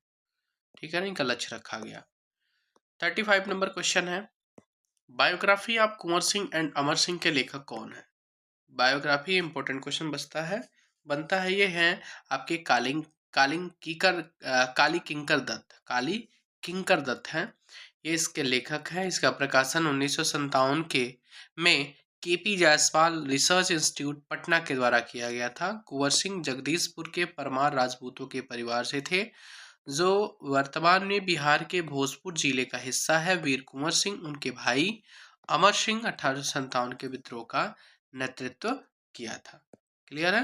क्वेश्चन नंबर 36 की तरफ आते हैं। क्वेश्चन नंबर 36 का आता है कि इनमें से कौन न्यू इंडिया समाचार पत्र से संबंधित थे? तो न्यू इंडिया से एनी बेसेंट थी। ध्यान दीजिए, यंग इंडिया महात्मा गांधी है, न्यू इंडिया आपकी एनी बेसेंट है। तो न्यू इंडिया समाचार पत्र एनी बेसेंट द्वारा प्रकाशित दैनिक समाचार पत्र था जिसकी स्थापना होम रूल लीग और भारतीय स्वतंत्रता संग्राम से संबंधित समाचार फैलाने तथा संबंधित मुद्दों को उजागर करने के लिए किया गया था। ध्यातव्य है कि कॉमनवेल्थ पत्रिका का संपादन 1916 में मद्रास में all India home rule league की स्थापना श्रीमती एनी बेसेंट के द्वारा की गई थी। क्लियर है? चलिए क्वेश्चन नंबर 37 की तरफ बढ़ते हैं। क्वेश्चन नंबर 37 कहता है कि पुस्तक the beautiful tree indigenous Indian educational in the 18th century किसने लिखी थी? ये लिखी थी धर्मपाल ने। The beautiful tree indigenous Indian education in the 18th century पुस्तक को धर्मपाल ने लिखा है। धर्मपाल भारत के एक महान गांधीवादी विचारक, इतिहासकार और राजनीतिक दार्शनिक थे। धर्मपाल का जन्म सन 1922 में उत्तर प्रदेश के मुजफ्फरपुर नगर जिले में कांधला में हुआ था। क्लियर है? अब आइए 32 पे। 32 क्या कहता है कि मॉन्टेस्क्यू ने सरकार के अंतर्गत विधायिका, कार्यपालिका और न्यायपालिका के मध्य शक्तियों का विभाजन निम्नलिखित में से अपनी किस पुस्तक में प्रस्तावित किया था? तो ये है the spirit of the laws में किया था। ये आपके वर्ल्ड हिस्ट्री से क्वेश्चन बनता है कि आपके फ्रांस के जो दार्शनिक थे मॉन्टेस्क्यू द्वारा लिखित पुस्तक द स्पिरिट ऑफ लॉज राजनीतिक सिद्धांत पर आधारित एक पुस्तक है। यह पुस्तक सरकार के सिद्धांत और संरचना का विस्तृत ग्रंथ है। इस पुस्तक में मॉन्टेस्क्यू ने सरकार के अंतर्गत विधायिका, कार्यपालिका और न्यायपालिका के मध्य शक्तियों का विभाजन प्रस्तावित किया। उपयुक्त अन्य पुस्तकें भी मॉन्टेस्क्यू द्वारा लिखी गई हैं, जैसे माई थॉट्स हो गया, लेटर्स पर्सनेज हो गया, ये भी इनकी द्वारा लिखी गई है। लेकिन न्यायपालिका और राजपालिका पर आधारित पुस्तक the spirit of the laws है। ठीक है ना? आ जाइए क्वेश्चन नंबर 39 की तरफ हम चलते हैं। Question number 39, Mahatma Gandhi and Bihar some reminiscences पुस्तक के लेखक कौन थे? ये हैं डॉक्टर राजेंद्र प्रसाद जी। इनके लिखी उनके द्वारा लिखी गई कुछ अन्य पुस्तकें भी हैं। जानते हैं बापू के कदमों में बापू, बापू के कदमों में बाबू, इंडिया डिवाइडेड और सत्याग्रह एट चंपारण। ये 3 पुस्तकें, और भी पुस्तकें हैं लेकिन ये फेमस पुस्तकें हैं इनके, जो डॉक्टर राजेंद्र प्रसाद जी के द्वारा लिखी गई हैं। क्वेश्चन नंबर 40 आपके सामने क्या कहता है? इसमें सुमेलित करना है आपको ये कौन सा सुमेलित नहीं है? तो ऑप्शन नंबर ए इसमें से एक से अधिक इसमें से सुमेलित नहीं है। जिससे एडवोकेट ऑफ इंडिया के लेखक कौन है? दुर्गादास बसु हैं, ये नहीं है। दूसरा है आपका आपका इंडियन स्पेक्टेटर, ये तो सही है, यंग इंडिया, यही एक सही है, वरना ये दोनों के दोनों गलत हैं। तो इसमें आपका ऑप्शन नंबर डी आपका करेक्ट आंसर होगा। और इंडियन स्पेक्टेटर के संपादन बी.एम. मालाभारी हैं, ठीक है ना, जो 20 वर्षों तक किए थे संपादन इसका। क्वेश्चन नंबर 41 की तरफ आते हैं। निम्नलिखित में से कौन सही है? इसमें आपका जो सही है वो सुभाष चंद्र बोस ने द इंडियन स्ट्रगल का लेखक किया था। नहीं, द इंडियन स्ट्रगल के लेखक नेताजी सुभाष चंद्र बोस ने जी हैं। इसमें सन 1920 से 1942 तक इतिहास का लेखक उल्लेख किया है उन्होंने। A bunch of war letters की रचना जवाहरलाल नेहरू ने किया है। व्यक्तिगत सत्याग्रह में दूसरे सत्याग्रही जवाहरलाल नेहरू थे, जबकि प्रथम सत्याग्रही विनोबा भावे थे। क्लियर है? चलिए आइए क्वेश्चन नंबर हम 42 की तरफ चलते हैं। 42 में क्या कहता है क्वेश्चन कि ब्रह्मा समाज का प्रभाव मुख्यतः कहाँ तक सीमित था? वो था आपका अर्बन यानी शहरी शिक्षित तक है, इनका क्या था? सीमित था। ठीक है ना। 1828 में ब्रह्मा समाज की स्थापना होती है, जो सामाजिक सुधार और महत्वपूर्ण संगठन था। इसका प्रभाव मुख्यतः शहरी शिक्षित वर्ग तक ही सीमित था। ऑप्शन नंबर 43 की तरफ चलते हैं। क्वेश्चन नंबर क्या है 43 कि राष्ट्रवाद को आध्यात्मिक दिशा किसके द्वारा लोकप्रिय बनाया गया? तो ये अध्यात्म, ध्यान दीजिएगा, राष्ट्रवाद को अध्यात्म, तो राष्ट्रवाद को अध्यात्म बनाने वाले हमारे स्वामी विवेकानंद जी हैं। ठीक है ना। ऑप्शन नंबर इसका सी करेक्ट जवाब आंसर सही है। 43 की तरफ बढ़ते हैं हम। आइए ऑप्शन नंबर सी, इसमें स्वामी विवेकानंद द्वारा राष्ट्रवाद को आध्यात्मिक दिशा में लोकप्रिय बनाया गया। यही कारण है कि सुभाष चंद्र बोस ने स्वामी विवेकानंद को भारतीय राष्ट्रवाद के आध्यात्मिक पिता के नाम से संबोधित किया था। ये भी क्वेश्चन पूछता है कि स्वामी विवेकानंद को आध्यात्मिक पिता के नाम से किसने संबोधन किया था? तो ये थे आपके सुभाष चंद्र बोस जी। आर्य समाज की स्थापना किसने किया था? तो सबको पता है, स्वामी दयानंद सरस्वती ने किया था इसका स्थापना। 1875 में स्वामी दयानंद सरस्वती ने बंबई में आर्य समाज की स्थापना की, जिसका मुख्य उद्देश्य प्राचीन वैदिक धर्म की शुद्ध रूप से स्थापना करना था, सामाजिक उत्थान था। 1877 में लाहौर में आर्य समाज का मुख्यालय स्थापित किया गया। क्लियर है? चलिए आइए आप क्वेश्चन नंबर नेक्स्ट देखते हैं। क्वेश्चन नंबर 45 आपके सामने है। क्वेश्चन नंबर 45 का सामने है कि भारत में सेल्फ रिस्पेक्ट मूवमेंट किसने प्रारंभ किया था? सेल्फ रिस्पेक्ट मूवमेंट की शुरुआत किसने किए थे? ये किए थे ईवी रामास्वामी नायकर द्वारा। ईवी रामास्वामी नायकर द्वारा इसको शुरू किया गया था। कोई भी ऑप्शन इसमें सही नहीं है। ऑप्शन इसमें पढ़ना बहुत जरूरी है। इसके आंसर क्या दिया हुआ है कि सन 1925 में ईवी रामास्वामी नायकर द्वारा तमिलनाडु में आत्मसम्मान आंदोलन चलाया गया। इस आंदोलन का उद्देश्य ब्राह्मणवादी आधिपत्य को तोड़ना, समाज में पिछड़े वर्गों एवं महिलाओं के समान अधिकार के लिए आवाज उठाना था। सन 1873 में ज्योतिबा फूले ने सत्यशोधक समाज की स्थापना की। क्लियर हो गया? चलिए आइए क्वेश्चन नंबर 46 पे। इंडिया फॉर इंडियंस प्रसिद्ध नारा किसने दिया था? तो वे थे स्वामी दयानंद सरस्वती के द्वारा दिया गया था। क्लियर है? अब आइए क्वेश्चन नंबर 47 की तरफ बढ़ते हैं हम। क्वेश्चन नंबर 47 आपके सामने है। क्या कह रहा है 47 कि निम्नलिखित में से कौन सा कथन सही है? कौन सा कथन सही है? तो इसमें के ऑप्शन नंबर डी के पूरे ऑप्शन सही है। राजा राम मोहन राय एक नवीन शिक्षा के अग्रणी थे, बिल्कुल सही है। स्वामी दयानंद ने भारत भारतीयों के लिए एक नारा दिया, ये भी सही है। और विवेकानंद ने विश्व धर्म संसद में भाग लिया था, ये भी सही है। यानी तीनों के तीनों ऑप्शन सही है। क्लियर है? चलिए इसके जवाब हम पढ़ लिए हैं मेरे ख्याल से, चलिए पढ़ भी लेते हैं। राजा राम मोहन राय को भारत में नव जागरण अग्रदूत माना जाता है। वे नवीन शिक्षा के अग्रदूत रहे। इसके लिए डेविड हेयर के सहयोग से हिंदू कॉलेज 1817 में, ठीक है, एवं वेदांत कॉलेज 1825 में इसकी स्थापना की थी। स्वामी दयानंद सरस्वती ने आर्य समाज की स्थापना 1875 में स्थापना की। स्वदेशी और हिंदी का समर्थन करने वाले एक प्रथम संगठन थे। इनका मानना था कि भारत भारतीयों के लिए है। स्वामी दयानंद सरस्वती ने कहा था। स्वामी विवेकानंद रामकृष्ण मिशन की स्थापना 1897 में कलकत्ता में बारानगर में की थी। इन्होंने 1893 में अमेरिका के शिकागो शहर में आयोजित विश्व धर्म सम्मेलन में भारत का नेतृत्व भी किया।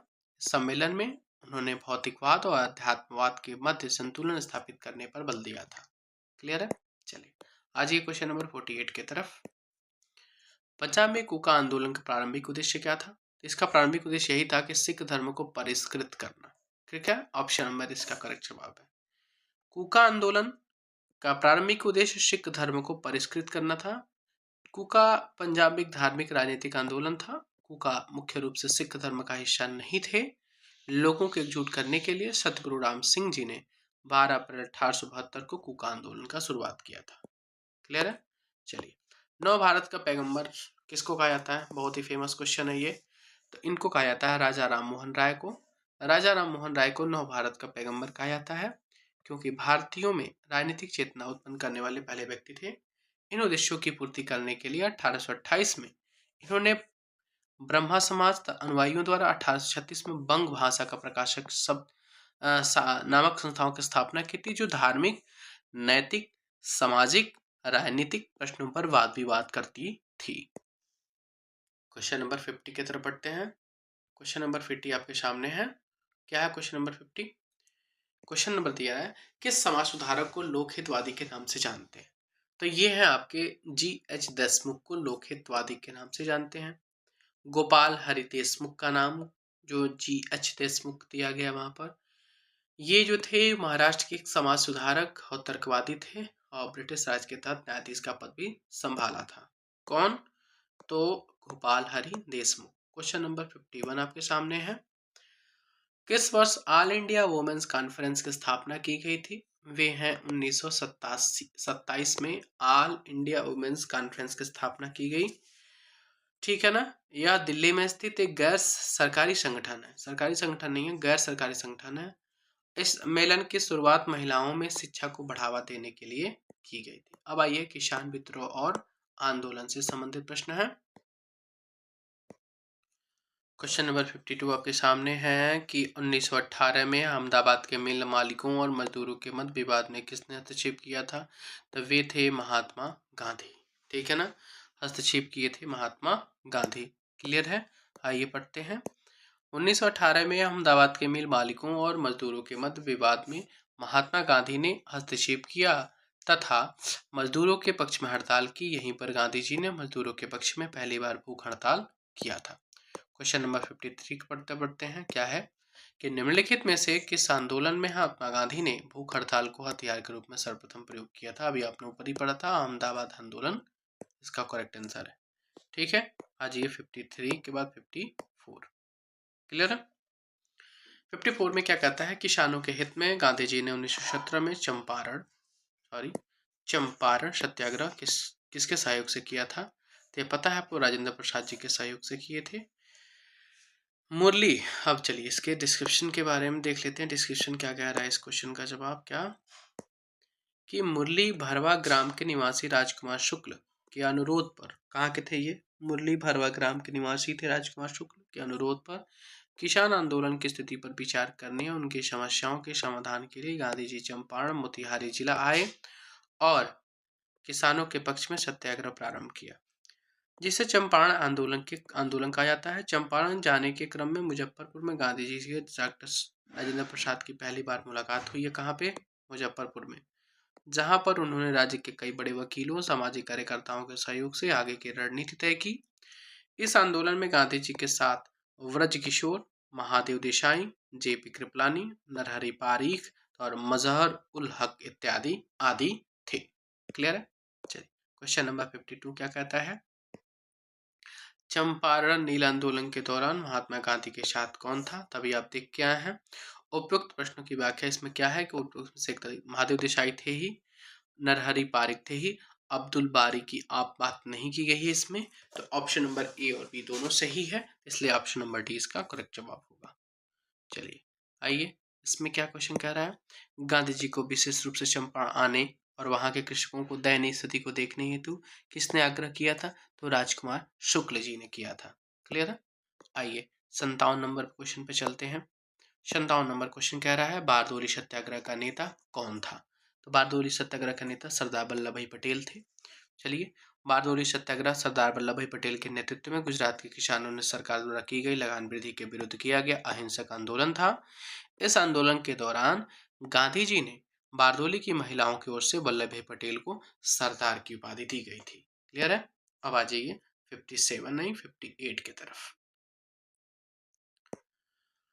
निम्नलिखित आंदोलनों में से किसका सरदार वल्लभ भाई पटेल द्वारा नेतृत्व किया गया और वहां सफल रहा? तभी आप देख क्या है, बारदोली सत्याग्रह। इसका option number C correct answer है। चलिए 59 नंबर पे आते हैं। ये जो भी क्वेश्चन पढ़ रहे हैं ना, बहुत ज्यादा इंपॉर्टेंट है ये। ऑल इंडिया किसान सभा के पहले अधिवेशन में कौन अध्यक्ष थे? तो कौन थे इसमें? स्वामी सहजानंद सरस्वती थे। 1936 में जब कांग्रेस के लखनऊ अधिवेशन में अखिल भारतीय सभा का गठन किया गया, तो उसके पहले अध्यक्ष स्वामी सहजानंद सरस्वती को बनाया गया। इस सभा में ने एक किसान घोषणा पत्र जारी किया जिसमें जमींदारी उन्मूलन और सभी किराएदारों के लिए अधिकारों की मांग की गई थी। क्लियर है? क्वेश्चन नंबर 60 की तरफ बढ़ते हैं। क्वेश्चन नंबर 60 कह रहा है, चंपारण आंदोलन के जन आंदोलन की प्रतिक्रिया में ब्रिटिश सरकार ने इस मुद्दे के समाधान के लिए कौन कौन सा कदम उठाया? तो कौन सा कदम उठाया? पहली बात की चंपारण कृषि समिति की स्थापना की गई थी। क्लियर है ना? चंपारण आंदोलन के जन आंदोलन की प्रतिक्रिया में ब्रिटिश सरकार ने इस मुद्दे के समाधान के लिए चंपारण कृषि जांच की समिति की स्थापना की थी। चंपारण किसान कृषि जांच समिति के अध्यक्ष SFG स्लाई थे। इनके सदस्य थे डीजे रीड, महात्मा गांधी थे, LC यादामी, राजा हरिप्रसाद, अनुग्रह नारायण सिन्हा और जी रैनी थे, जबकि MEL ट्रेवनर सचिव थे। ठीक है ना? आ जाइए क्वेश्चन नंबर 61 की तरफ। 61 कहता है 1918 के किस महीने में चंपारण कृषि कानून, जिसको बोलते हैं चंपारण एग्रीगेरियन एक्ट नील यूरोपीय नील बागान के स्वामी के विरुद्ध पारित हुआ था? इसका जो ऑप्शन है, अभी आपने ऊपर पढ़ा था कि कब किया गया था 1918 का। अभी आपने ऊपर पढ़ा था, इसका जो आपका सही जवाब था वो कब था? अभी आपने पढ़ा था, इसका ऑप्शन कहाँ गया? ये है, चंपारण कृषि की जांच की सिफारिश कब की गई थी? ठीक है, चलिए कोई बात नहीं, इधर आते हैं, देखते हैं क्वेश्चन नंबर 62 की तरफ। क्वेश्चन नंबर 62 क्या कहता है कि भारतीय किसानों के इतिहास में संगठित असहयोग का प्रथम उदाहरण कहाँ घटित हुआ था? तो ये था बिहार और बंगाल में। बिहार किसानों के इतिहास में संगठित असहयोग का प्रथम उदाहरण बिहार और बंगाल के क्षेत्र में घटित हुआ। नील विद्रोह 1859-62 में, पाबना आंदोलन 1870-80 में, इनमें से प्रमुख थे। क्लियर है? 1800। अब क्वेश्चन नंबर 63 की तरफ आते हैं।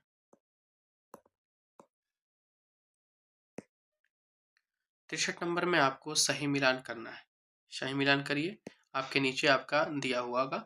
चलिए आइए, नीचे आपके सारे के सारे ऑप्शन दिए हुए हैं। जो नील के पौधे लगाने का वालों का आंदोलन था वो चंपारण था, बिल्कुल सही जवाब। खेतिहर जो सत्याग्रह था वो खेड़ा था। और कपास मिल मजदूरों का सत्याग्रह अहमदाबाद आंदोलन से संबंधित था। असहयोग आंदोलन को बंद करने के लिए आंदोलन चलाया गया था, वो था चौरी चौरा आंदोलन। ठीक है ना? क्लियर है? चलिए क्वेश्चन नंबर 64 की तरफ आते हैं। 64 कहता है कि 1917 में जब चंपारण सत्याग्रह के दौरान भारत में महात्मा गांधी के जीवन पर पहले ज्ञात प्रयास के पीछे कौन थे? तो कौन थे इसमें? 64 का करेक्ट आंसर है, ये थे आपके इरविन, सॉरी, देखते हैं। गांधी जी की लोकप्रियता के कारण चंपारण सत्याग्रह के दौरान उन्हें रोकने के लिए ब्रिटिश बागान प्रबंधक इरविन ने कार्यवाही करने का निर्णय लिया था। ठीक है ना? उसने गांधी जी को रात्रि भोज का निमंत्रण दिया, जिसे गांधी जी ने सहर्ष स्वीकार कर लिया। इरविन के इस निमंत्रण के पीछे गांधी जी की हत्या का षड्यंत्र रचा गया था। इसमें रसोईया बतक मियाँ ने गांधी जी की जान बचाई थी। क्लियर है? चलिए ऑप्शन नंबर 65 में आते हैं। कांग्रेस की पूर्ववर्ती संस्थाएं कौन सी थी? चलिए बहुत इंपॉर्टेंट क्वेश्चन ये भी बनता है यहाँ से कि 1876 में इंडियन एसोसिएशन की स्थापना किसने की थी? वे किए थे सुरेंद्रनाथ बनर्जी ने। इंडियन एसोसिएशन की स्थापना 1876 में कलकत्ता में हुई। इस एसोसिएशन की स्थापना सुरेंद्र बनर्जी ने की थी, जो उस समय नरम दल के नेता समझे जाते थे। इस एसोसिएशन का उद्देश्य भारत में शक्तिशाली जनमत का निर्माण करना, समान राजनीतिक हितों महत्वाकांक्षाओं के आधार पर विविध भारतीय जातीय वर्गों का एकीकरण करना था। क्लियर है? क्वेश्चन नंबर 66 की तरफ आते हैं। मद्रास महाजन सभा की स्थापना किस वर्ष की गई थी? तो ये किया गया था 1884 में। तो मद्रास महाजन सभा का गठन 1884 में M V Raghavachari, V Subramanyam Iyer, P Anand Charlu द्वारा किया गया। इसका मुख्यालय तमिलनाडु में स्थित था। इस सभा का उद्देश्य स्थानीय संगठन के कार्यों को समन्वित करना था। क्लियर है? आई 67 की तरफ बढ़ते हैं। 67 क्या कह रहा है? हिंदू मेला किसने संगठित किया था? हिंदू मेला का संगठन राज नारायण बोस ने किया था। हिंदू मेला एक सामाजिक सांस्कृतिक संस्था थी जिसकी स्थापना वर्ष 1867 में गणेंद्रनाथ ठाकुर ने विजेंद्रनाथ ठाकुर, राज नारायण बोस और नवगोपाल मित्र के साथ मिलकर की गई थी। क्लियर है? नेक्स्ट आपके सामने क्वेश्चन नंबर 68। 68 कहता है कि एशियाटिक सोसाइटी ऑफ बंगाल की स्थापना किसके द्वारा किया गया था? तो ये किया गया था विलियम जोन्स के द्वारा। किसके द्वारा? विलियम जोन्स के द्वारा 1784 में किया गया था, 15 जनवरी 1784। 69 नंबर बताइए। 69 नंबर क्वेश्चन कहता है 1784 के जो एशियाटिक सोसाइटी ऑफ बंगाल का प्रारंभ किसने किया था? अभी आपने पढ़ के आया, विलियम जोन्स ने किया था। ये कोलकाता स्थित फोर्ट विलियम में की थी और पूरे एशिया महाद्वीप में एशियाटिक सोसाइटी ज्ञान और अनुसंधान का सबसे पुराना केंद्र भी है। भारतीय राष्ट्रीय कांग्रेस के बारे में क्वेश्चन शुरू होता है यहाँ से। चलिए शुरू करते हैं। इनमें से यह कहते हुए भारतीय राष्ट्रीय कांग्रेस की हंसी उड़ाई कि यह बहुत सूक्ष्म भाग अल्पसंख्यक का प्रतिनिधित्व करता है, तो ये कहे थे डफरिन साहब ने। डफरिन ने यह कहते हुए भारतीय राष्ट्रीय कांग्रेस की हंसी उड़ाई कि यह बहुत सूक्ष्म भाग अल्पसंख्यक का प्रतिनिधित्व करता है। भारतीय राष्ट्रीय कांग्रेस की स्थापना के समय डफरिन भारत का वायसराय था। अगला क्वेश्चन है आपके सामने, भारतीय राष्ट्रीय कांग्रेस का पहला अधिवेशन कहाँ हुआ था? पहला अधिवेशन इसका बम्बई में हुआ था। ठीक है ना?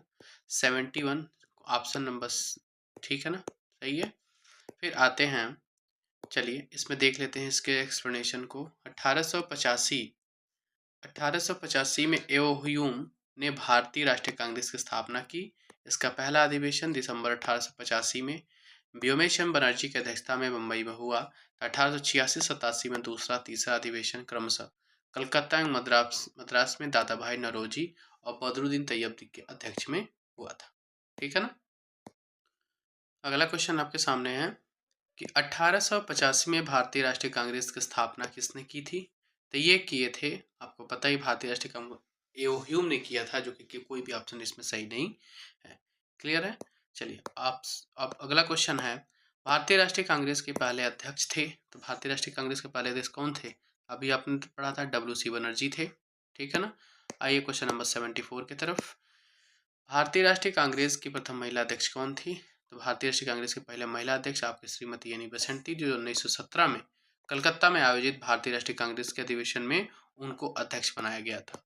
75 नंबर क्वेश्चन है कि 1912 में पटना में होने वाले भारतीय राष्ट्रीय कांग्रेस के अधिवेशन की अध्यक्षता किसने किया था? तो ये किए थे यहाँ पे कौन से? आर.एन. मुधोलकर साहब ने किए थे 1912 में। ठीक है ना? आइए अगला क्वेश्चन 76 नंबर है, लखनऊ समझौता कब हुआ था? तो लखनऊ समझौता 1916 में हुआ था। इस समझौते में क्या हुआ था कि इंडियन नेशनल कांग्रेस और मुस्लिम लीग के संयुक्त सत्र एक दोनों के बीच में एक समझौता पारित हुआ था 1916 में। ठीक है। अब आइए क्वेश्चन नंबर 77 की तरफ। क्या कहता है, भारतीय राष्ट्रीय कांग्रेस का गया अधिवेशन कब हुआ था? तो ये हुआ था 1922 में। इसकी अध्यक्षता किसने किया था? सी.आर. दास ने किया था। ठीक है ना? 1923 में मोतीलाल नेहरू साथ मिलकर के उसके बाद ये स्वराज पार्टी की स्थापना कर लेते हैं। 77 के बाद 78 नंबर क्वेश्चन क्या कह रहा है, 1922 में आयोजित भारतीय राष्ट्रीय कांग्रेस के गया अधिवेशन के अध्यक्ष कौन थे? अभी आपने पढ़ा ही था, सी.आर. दास, जिसको हम चित्तरंजन दास के नाम से जानते हैं। ठीक है ना? 79 नंबर कौन सा क्वेश्चन है, क्या कह रहा है कि भारतीय राष्ट्रीय कांग्रेस के किस अधिवेशन में चंपारण समस्या चर्चा का विषय बना? तो आपको पता है किसमें बना था। इसमें से मेरे ख्याल से 1911, 1919, 1940, इसमें से कोई भी ऑप्शन सही नहीं बनता है। मेरे ख्याल से इसमें ऑप्शन होना चाहिए 1917, जो कि ऑप्शन कोई भी नहीं है। चलिए पढ़ लेते हैं। आइए, भारतीय राष्ट्रीय कांग्रेस के लखनऊ अधिवेशन 1916 में चंपारण समस्या का विषय बना। इस अधिवेशन में इस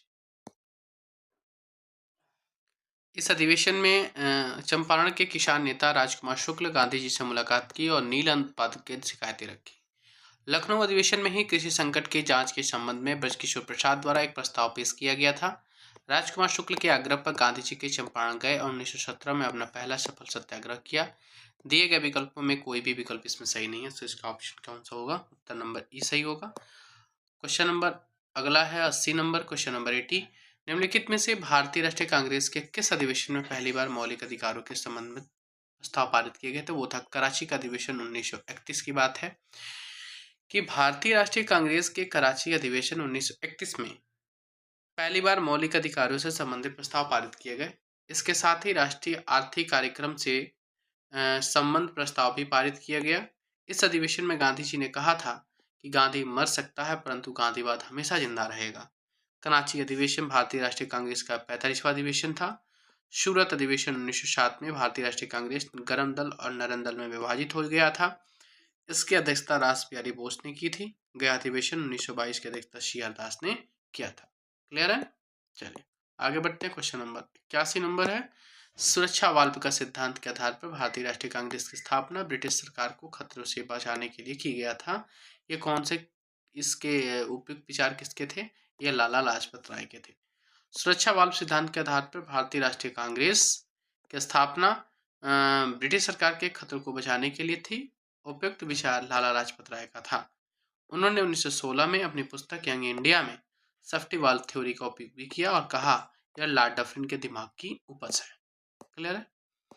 अगला क्वेश्चन है कि भारतीय राष्ट्रीय कांग्रेस के किस अधिवेशन में पूर्ण स्वराज का सिद्धांत परिगृहित किया गया था? यह है लाहौर अधिवेशन 1929। लाहौर अधिवेशन 1929 में किया गया पारित। क्लियर है? आइए क्वेश्चन नंबर 82 की तरफ बढ़ते हैं। 83 की तरफ अगला क्वेश्चन है कि सुभाष चंद्र बोस भारतीय राष्ट्रीय कांग्रेस के त्रिपुरी अधिवेशन में किसको हराकर अध्यक्ष बने थे? ये हैं पट्टाभी सितार मया, इनको हराकर बने हैं। सुभाष चंद्र बोस जो है राष्ट्रीय कांग्रेस, भारतीय राष्ट्रीय कांग्रेस के त्रिपुरी जो मध्य प्रदेश में पड़ता है के अधिवेशन 1939 में पट्टाभी सितार मया को हराकर अध्यक्ष बने। गांधी जी द्वारा प्रस्तावित उम्मीदवार पट्टाभी सितारामैया को पराजय हुई। संभवतः महात्मा गांधी जी की सबसे बड़ी हार थी, परंतु कांग्रेस कार्यकारिणी में महात्मा गांधी के समर्थकों का बहुमत होने के कारण उन्होंने 1939 में कांग्रेस के अध्यक्ष पद से इस्तीफा दे दिया। शेष समय के लिए डॉक्टर राजेंद्र प्रसाद को अध्यक्ष का पद सौंपा गया। क्लियर है? अगला क्वेश्चन हम देखते हैं। 84 नंबर क्वेश्चन है कि भारतीय स्वतंत्रता संघर्ष के दौरान किसने स्वदेश बांधव समिति का गठन किया था? ये थे आपके अश्वनी कुमार दत्त। अश्वनी कुमार दत्त है, ये बांधव समिति का गठन किए थे। आइए इसके बारे में पढ़ते हैं। भारतीय स्वतंत्रता संघर्ष के दौरान अश्वनी कुमार दत्त ने 6 अगस्त 1905 को स्वदेश बांधव समिति का स्थापना किया, जिसका उद्देश्य स्वदेशी वस्तुओं की खपत को बढ़ावा देना था। बरिशाल हितैषी नामक साप्ताहिक पत्र का प्रकाशन अश्वनी कुमार दत्त ने किया था। क्लियर है? अब आते हैं क्वेश्चन नंबर 85 की तरफ। क्या कहता है? प्रथम अखिल भारतीय कांग्रेस समाजवादी सम्मेलन कहाँ हुआ था? ये हुआ था आपके पटना में। प्रथम अखिल भारतीय कांग्रेस समाजवादी सम्मेलन पटना में हुआ। यह सम्मेलन 1934 में हुआ था। इस सम्मेलन का अध्यक्ष आचार्य नरेंद्र देव थे। क्लियर है? क्वेश्चन नंबर 86 की तरफ बढ़ते हैं। 86 नंबर क्या कहता है कि बंगाल के विभाजन को किसके कार्यकाल में वापस लिया गया? आपको पता ही है, लॉर्ड हार्डिंग के समय में वापस लिया गया था। 1911 में दिल्ली सरकार का आयोजन किया गया, जिसमें कलकत्ता की जगह दिल्ली को राजधानी बनाने का निर्णय किया गया और बंगाल विभाजन को निर्णय का रद्द कर दिया गया। क्वेश्चन नंबर अगला है आपके सामने 87 नंबर है कि बंगाल विभाजन 16 अक्टूबर 1905 को किस दिवस के रूप में मनाया गया? आपको पता है, शोक दिवस के रूप में मनाया गया था, शोक मौन के रूप में मनाया गया। अब इसके बारे में पढ़ते हैं। देखिए पॉइंट देखिएगा इसमें कि बंगाल विभाजन 16 अक्टूबर 1905 को शोक दिवस के रूप में मनाया गया था। इस दिन हिंदुओं और मुस्लिमों ने एक दूसरे को राखी बांधकर एकता दिखाई। बंगाल का विभाजन बंगाल के पूर्वी भागों को शेष बंगाल से अलग करने का निर्णय था। इसकी घोषणा 19 जुलाई 1905 को किया गया था। प्रभावी 16 अक्टूबर को हुआ। भारत के वायसराय लॉर्ड कर्जनके ने की थी और 16 अक्टूबर 1905 को प्रभावी हो गया और बंगाल विभाजन के विरोध में भारतीयों ने स्वदेश बहिष्कार को प्रथम बार संघर्ष का माध्यम बनाया था। स्वदेशी और बहिष्कार को प्रथम बार से विभाजन के विरोध में भारतीयों ने इस संघर्ष का माध्यम बनाया था। क्लियर है? बहुत इंपॉर्टेंट क्वेश्चन बनता है ये। आइए नेक्स्ट क्वेश्चन है कि बंगाल का अब विभाजन प्रभावी हुआ था। अभी आपने पढ़ा था 16 अक्टूबर 1905 को प्रभावी हुआ था। 89 नंबर क्वेश्चन की तरफ आते हैं। ये कहता है प्रथम बार संघर्ष के तरीकों के रूप में स्वदेशी एवं बहिष्कार भारत में कब अपनाया गया? ये है आपके बंगाल का विभाजन। बंगाल विभाजन को स्वदेशी एवं बहिष्कार भारत में अपनाया गया था। अगला क्वेश्चन है क्वेश्चन नंबर 90 की तरफ पढ़ते हैं। बांग्लार माटी बांग्लार जल के लेखक कौन थे, जो मूल रूप से 1905 में लॉर्ड कर्जन द्वारा बंगाल के विभाजन के खिलाफ एक विरोध गीत था और जिसके लिए पश्चिम बंगाल विधानसभा ने हाल ही में नए राज्य गान के रूप में प्रस्ताव पारित किया था। क्लियर है? अब आइए इसमें कौन सा है। इसके जो ऑप्शंस आपके सामने हैं इसमें दिए गए हैं। काजी नजरुल इलाम, रविन्द्रनाथ टैगोर, सुकांत भट्टाचार्य। इसमें से जो ऑप्शन है रविन्द्रनाथ टैगोर है। बांग्लार माटी के लेखक हैं ये, और ये जो मूल रूप से 1905 में लॉर्ड कर्जन द्वारा बंगाल के विभाजन के खिलाफ एक विरोध गीत भी था। ठीक है ना? और इसके लिए पश्चिम बंगाल विधानसभा ने हाल ही के एक नए राजधानी के रूप में प्रस्ताव पारित कर दिया है। क्लियर है? आइए क्वेश्चन नंबर 91 की तरफ पढ़ते हैं। निम्नलिखित में से कौन होम रूल आंदोलन के संबंध में नहीं था? तो होम रूल आंदोलन में सब लोग थे। बाल गंगाधर तिलक भी थे, श्रीमती एनी बेसेंट थी और सरोजिनी नायडू थे। इसमें के शब्द, इसमें से कोई भी ऑप्शन आपका उत्तर सही नहीं है। ठीक है ना? चलिए क्वेश्चन नंबर 92 की तरफ बढ़ते हैं। क्या है 92 नंबर क्वेश्चन? ये क्वेश्चन कह रहा है निम्नलिखित में से भारत की स्वतंत्रता के प्रति मुस्लिम लीग के दृष्टिकोण के बारे में कौन सा सही है? चलिए देखते हैं कौन सा ऑप्शन इसका करेक्ट आंसर है। इसका ऑप्शन नंबर डी है। डी इसका क्या है? करेक्ट आंसर है। उपयुक्त में से ए से एक से अधिक क्या क्या है भैया? इसने क्रिप्स मिशन 1942 का प्रस्ताव इस आधार पर स्वीकार किया कि उनकी पाकिस्तान की मांग स्वीकार नहीं किया गया था।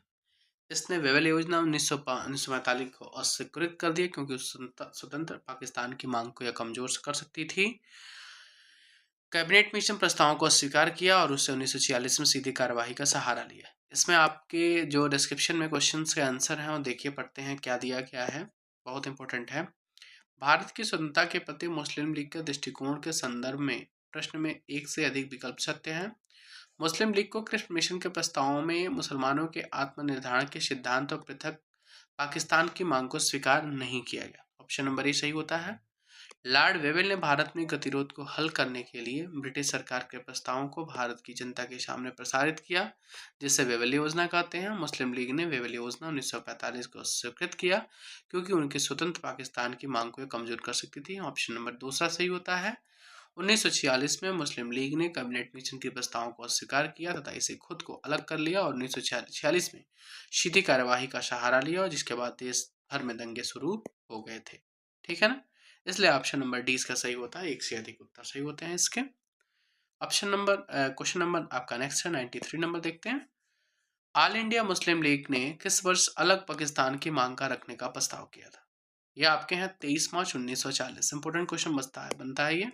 23 मार्च 1940 को ऑल इंडिया मुस्लिम लीग के लाहौर अधिवेशन में भारत से पृथक निर्वाचन भारत पाकिस्तान राज्य की मांग का प्रस्ताव रखा गया। इंपोर्टेंट क्वेश्चन बनता है आपके लिए। 94 नंबर क्वेश्चन देखते हैं। 1915 में होम रूल लीग किसने प्रारंभ की थी? तो होम रूल लीग प्रारंभ करने वाले आपको पता ही है। इसमें ऑप्शन नंबर बी बनता है, श्रीमती एनी बेसेंट। क्लियर है? क्वेश्चन नंबर 95 देखते हैं क्या है। मुस्लिम लीग के द्वारा किस तिथि को मुक्ति दिवस मनाया गया था? तो ये है 22 दिसंबर 1939 को मुक्ति दिवस के रूप में मनाया, जिसके किसके नेतृत्व में? मोहम्मद अली जिन्ना के नेतृत्व में। क्लियर है ना? और 16 अगस्त 1946 को प्रत्यक्ष कार्यवाही दिवस के रूप में घोषित किया गया था। दो है, एक मुक्ति दिवस है जो 22 दिसंबर 1939 और 16 अगस्त 1946 को प्रत्यक्ष कार्यवाही दिवस के रूप में मनाया गया था। अब आइए नेक्स्ट ग्रुप में। नेक्स्ट है बीजी तिलक ने होम रूल लीग की स्थापना 1916 में की थी। कहाँ की थी बीजी तिलक ने? तो वे किए थे पूना में। कब किए थे? पुणे में। क्लियर है?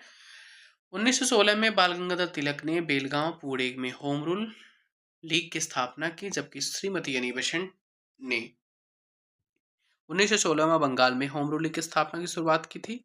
इस आंदोलन का सामान्य उद्देश्य भारत में स्वशासन प्राप्त करना था। ये इंपॉर्टेंट क्वेश्चन बनता है। तिलक की लीग महाराष्ट्र, कर्नाटक, मध्य प्रांत, बरार में काम करती थी। जबकि श्रीमती एनिक बेसेंट लीग के देश के बाकी हिस्सों में काम करती थी।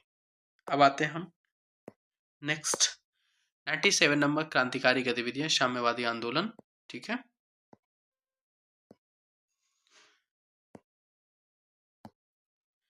लंदन में कर्जन वायली की हत्या किसने किया था? लंदन में कर्जन वायली की हत्या मदन लाल ढींगरा ने किया था। ऑप्शन नंबर सी इसका करेक्ट आंसर है। 1 जुलाई 1909 को लंदन में भारतीय क्रांतिकारी मदन लाल ढींगरा ने कर्जन वायली की हत्या कर दी थी, जो लंदन में इंडिया हाउस के सदस्य थे। 17 अगस्त 1909 को उन्हें पेंटन विले जेल में फांसी दे दिया गया। उधम सिंह ने मार्च 1940 में लंदन में माइकल ओडायर की हत्या कर दी थी। ठीक है ना। चलिए नेक्स्ट क्वेश्चन देखते हैं क्या है। नेक्स्ट क्वेश्चन आपके सामने है, किसने और किन्होंने गलती से लेफ्टिनेंट एयर्स की हत्या कर दी? ये कौन थे? दामोदर एवं बालकृष्ण। ठीक है ना। चापेकर बंधुओं दामोदर हरि, बालकृष्ण हरि और वासुदेव हरि चापेकर ने 22 जून 1857 को प्लेग समिति के अध्यक्ष रैंड और उसके सहायक लेफ्टिनेंट एयर्स की गोली मारकर हत्या कर दी। उल्लेखनीय है कि रैंड ने प्लेग समिति के अध्यक्ष के रूप में भारतीयों पर बहुत अत्याचार किए थे, अतः चापेकर बंधुओं का वास्तविक लक्ष्य रैंड ही था। लेफ्टिनेंट एयर्स की हत्या गलती से की गई थी। क्लियर है। आइए 99 पे चलते हैं। देश के बाहरी स्वतंत्र भारत की अस्थायी सरकार को संगठित करने में कौन आगे बढ़ा? कौन आगे बढ़ा था इसमें? 99 का और जवाब देखते हैं। यह है आपके राजा महेंद्र प्रताप ने देश के बाहर स्वतंत्र भारत की अस्थायी सरकार के गठन का प्रयास किया। कौन थे ये? राजा महेंद्र प्रताप। राजा महेंद्र प्रताप ने 1915 में प्रथम विश्व युद्ध के दौरान अफगानिस्तान में अस्थायी सरकार गठित की, जबकि सुभाष चंद्र बोस ने 21 अक्टूबर 1943 ईस्वी को सिंगापुर में स्वतंत्र भारत की अस्थायी सरकार का गठन किया, जिसे जर्मनी व जापान ने अपना समर्थन दिया। ठीक है। अब आइए क्वेश्चन नंबर 100 की तरफ चलते हैं। 100 नंबर क्या कहता है? केंद्रीय विधानसभा में हानि रहित बम किसने फेंके? तो हानि रहित बम फेंकने वाले बटुकेश्वर दत्त थे। ऑप्शन नंबर ए करेक्ट जवाब सही होता है। इसमें देखिए ऑप्शन, अब आते हैं क्वेश्चन नंबर 101 की तरफ। क्या है? गदर पार्टी की स्थापना कहाँ पर की गई थी? सबको पता है, संयुक्त राज्य अमेरिका में इसकी गदर पार्टी की स्थापना 1913 में की गई है, जिसके अध्यक्ष रोहन सिंह भाखना थे। ठीक है ना। क्वेश्चन नंबर 102 की तरफ आते हैं। 102 क्या कहता है कि किसने 1913 में अनुशीलन समिति की एक शाखा की स्थापना की थी? अनुशीलन समिति का स्थापना किसने किया था? तो अनुशीलन की स्थापना करने वाले सचिंद्रनाथ सान्याल थे। ठीक है ना। अनुशीलन की स्थापना पटना में किया गया था, सचिंद्रनाथ सान्याल के द्वारा 1913 में स्थापित किया गया था। अनुशीलन की स्थापना एक भूमिगत ब्रिटिश विरोधी क्रांतिकारी समिति थी। इसकी स्थापना 24 मार्च 1902 को प्रमन्नाथ मित्रा और बारेंद्र कुमार घोष ने कलकत्ता में किया था। आइए नेक्स्ट क्वेश्चन की तरफ बढ़ते हैं। क्वेश्चन नंबर 103 की तरफ। गदर पार्टी से प्रभावित होकर चिश्ती खान और डुंडे खान ने निम्नलिखित में से किस स्थान पर विद्रोह किया था? तो वे किए थे सिंगापुर में। कहाँ पे किए थे? सिंगापुर में किए थे। क्लियर है। गदर पार्टी से प्रभावित होकर चिश्ती खान और डुंडे खान ने सिंगापुर में विद्रोह किया था। गदर पार्टी का गठन 1913 में किया गया। इसका मुख्यालय सैन फ्रांसिस्को में बनाया गया और रोहन सिंह भाखना इसके प्रथम संस्थापक अध्यक्ष थे। क्वेश्चन नंबर 104 की तरफ। किस वर्ष मुजफ्फरपुर बमकांड की घटना घटी थी? वे घटी थी 1908 में। 30 अप्रैल की बात है, 1908 में मुजफ्फरपुर में घटी थी। इस घटना को क्रांतिकारी खुदीराम बोस उसके साथी प्रफुल्ल चाकी ने अंजाम दिया था। क्लियर है। लंदन में क्वेश्चन नंबर 105। लंदन में अभिनव भारत का संस्थापक कौन था? तो ये थे वीडी सावरकर, विनायक दामोदर सरकार। चलिए सावरकर पढ़ते हैं आगे।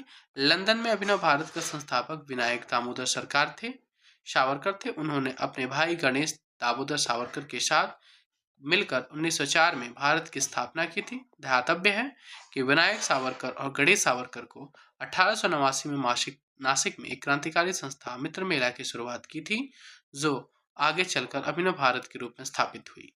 इसके अतिरिक्त सावरकर ब्रिटेन जाकर इंडिया हाउस तथा फ्री इंडिया सोसाइटी से भी जुड़े थे तथा वर्ष 1937 से 1943 तक हिंदू महासभा के अध्यक्ष भी थे। इनके द्वारा लिखी गई 2 पुस्तकें the history of the war of Indian independence, Hindutva Hindu कौन है, इसके प्रमुख ये सारी इनके प्रमुख आपके बुक्स हैं। नेक्स्ट है, हम देखते हैं, नेक्स्ट है आपके विदेश में भारतीय राष्ट्रीय ध्वज प्रथम बार किसने फहराया। तो ये कह रहा है कि मैडम भिकाजी कामा, मैडम भिकाजी कामा है जो कि विदेश में भारतीय राष्ट्रीय ध्वज को फहराया है। क्लियर है। अब पढ़ते हैं, मैडम भिकाजी कामा एक भारतीय स्वतंत्रता सेनानी थी। इन्होंने 1907 में पहली बार विदेशी धरती पर भारतीय झंडा फहराया। भिकाजी कामा को भारतीय क्रांति की जननी के रूप में भी जाना जाता है। क्लियर है। अब ये है, किस षड्यंत्र के मामले में 3 अंग्रेजों को साजिश करने के लिए कारागार में अवरुद्ध किया गया। ये है आपका मेरठ षड्यंत्र का मामला। मेरठ षड्यंत्र केस में अंतर्गत 3 ब्रिटिश नागरिक फिलिप स्प्रेंट, ब्रेडली, चेस्ट हचिंसन को गिरफ्तार कर मुकदमा चलाया गया। इस केस में फंसे अभियुक्तों को बचाने के लिए जवाहरलाल नेहरू, एम ए अंसारी, के एन काटजू, MC कांगला आदि ने पैरवी की थी। क्लियर है। चलिए नेक्स्ट क्वेश्चन देखते हैं, जालियांवाला बाग हत्याकांड। इसका क्वेश्चन क्या है कि जालियांवाला बाग हत्याकांड के दौरान भारत का वायसराय कौन था। तो ये थे लॉर्ड चेम्सफोर्ड थे। आइए, जालियांवाला बाग नरसंहार के दौरान भारत का वायसराय लॉर्ड चेम्सफोर्ड था। इसका कार्यकाल 1916 से 21 तक था। इसके काल में ही 1917 में शिक्षा पर सैडलर आयोग, 1919 में रोलक एक्ट पारित हुआ जिसके विरोध के परिणाम स्वरूप जालियांवाला बाग नरसंहार घटित हुआ था। रोलक एक्ट, खिलाफत और सहयोग आंदोलन। पढ़ते हैं, क्वेश्चन नंबर 109, किस मुस्लिम स्वतंत्रता सेनानी को भाईचारा और एकता दर्शाने हेतु गोल्डन टेम्पल की चाबियां सौंपी गई थी। ये थे सैफुद्दीन किचलू। सैफुद्दीन किचलू को चाबियां सौंपी गई थी। ठीक है ना। सॉरी, ये नहीं है, ये गोल्डन टेम्पल की चाबी हकीम अजमल खान को शायद सौंपी गई थी। ये ऑप्शन नहीं होगा, सॉरी। देखते हैं कौन सा ऑप्शन सही है 109 का। सॉरी, यही है, यही है सही। ठीक है ना।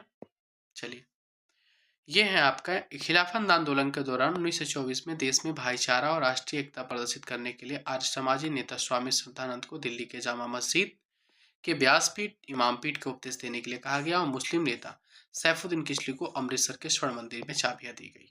क्लियर है। निम्नलिखित में से कौन आंदोलन एम के गांधी द्वारा शुरू किए गए थे। तो एम के द्वारा गांधी द्वारा शुरू किए गए आंदोलन कौन कौन से थे, देखते हैं। असहयोग आंदोलन महात्मा गांधी ने शुरू किया था 1920-22 में। भारत छोड़ो आंदोलन 1940 में 42 से 44 तक इन्होंने शुरू किया था। स्वदेशी आंदोलन जो था 1905 में, जो एक कृष्ण कुमार मित्र द्वारा अपने संजीवनी में प्रस्तुत किया गया था। क्लियर है। तो ऑप्शन ए और ऑप्शन बी 100% सही है, जो कि ऑप्शन नंबर डी इसका करेक्ट आंसर बनता है। अब आइए नेक्स्ट क्वेश्चन की तरफ चलते हैं, 111 की तरफ।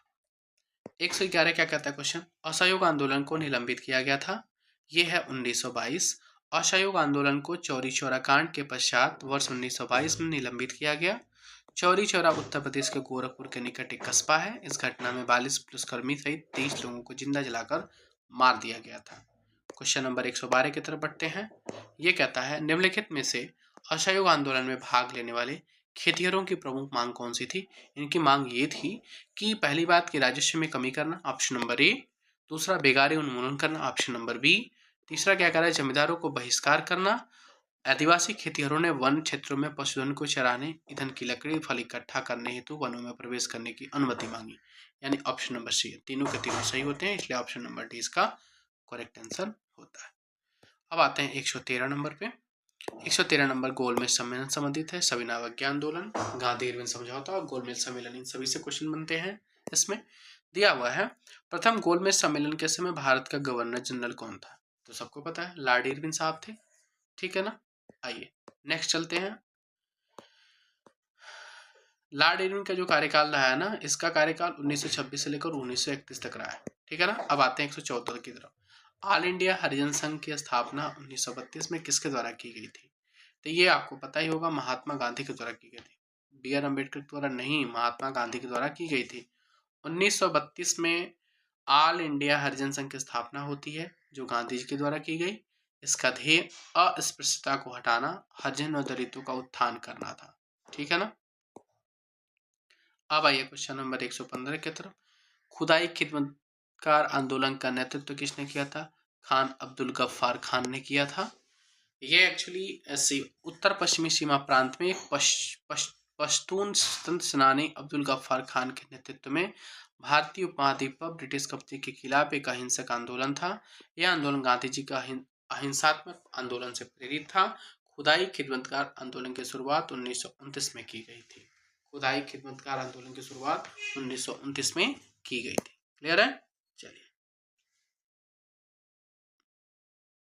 नेक्स्ट क्वेश्चन आपके सामने है 116 नंबर। अब आता है पूना समझौते पर हस्ताक्षर कब किए गए। पूना समझौते पर हस्ताक्षर कब किए थे? ये TRE 3 का क्वेश्चन पूछा हुआ है। क्लियर है? अब आइए, पूना समझौते पर हस्ताक्षर कब किए गए? तो ये किया गया था 24 सितंबर 1932 को। 24 सितंबर 1932 को पूना समझौते पर हस्ताक्षर किया गया था। आइए समझ लेते हैं इनके बारे में पूरा।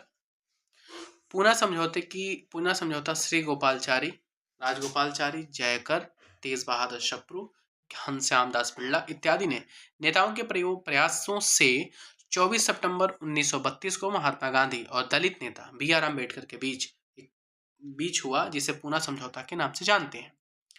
इस समझौता के तहत अम्बेडकर ने पृथक निर्वाचन मंडल को छोड़ दिया और उन्हें विधानमंडल के अंदर हिंदुओं के अंतर्गत ही स्थानों का आरक्षण प्रदान किया गया। पूना पैक्ट का उद्देश्य दलित वर्ग के राजनीतिक प्रतिनिधित्व प्रदान करना था। ठीक है ना? पूना पैक्ट का उद्देश्य क्या था? अभी हमने पढ़ा है। पूना पैक्ट का उद्देश्य था दलित वर्ग का राजनीतिक प्रतिनिधित्व करना। क्लियर है? 118 की तरफ बढ़ते हैं। साइमन कमीशन के गठन की घोषणा कब की हुई थी? ये ध्यान। साइमन कमीशन के गठन की घोषणा 8 दिसंबर 1927 को की गई थी। 8 दिसंबर 1927 को की गई थी और 28 में हमारे भारत में आया था। ठीक है ना? जिसका भारी विरोध हुआ था, जिसमें लाला लाजपत राय की मृत्यु भी हुई थी। आइए 119 में चलते हैं। 119 नंबर कहता है 5 मार्च 1931 को कौन सी महत्वपूर्ण घटना घटी थी? आपको नहीं पता 5 मार्च 1931 को कौन सी घटना घटी? इसमें गांधी इरविन समझौता हुआ था। क्या हुआ था? गांधी इरविन समझौता हुआ। क्लियर है?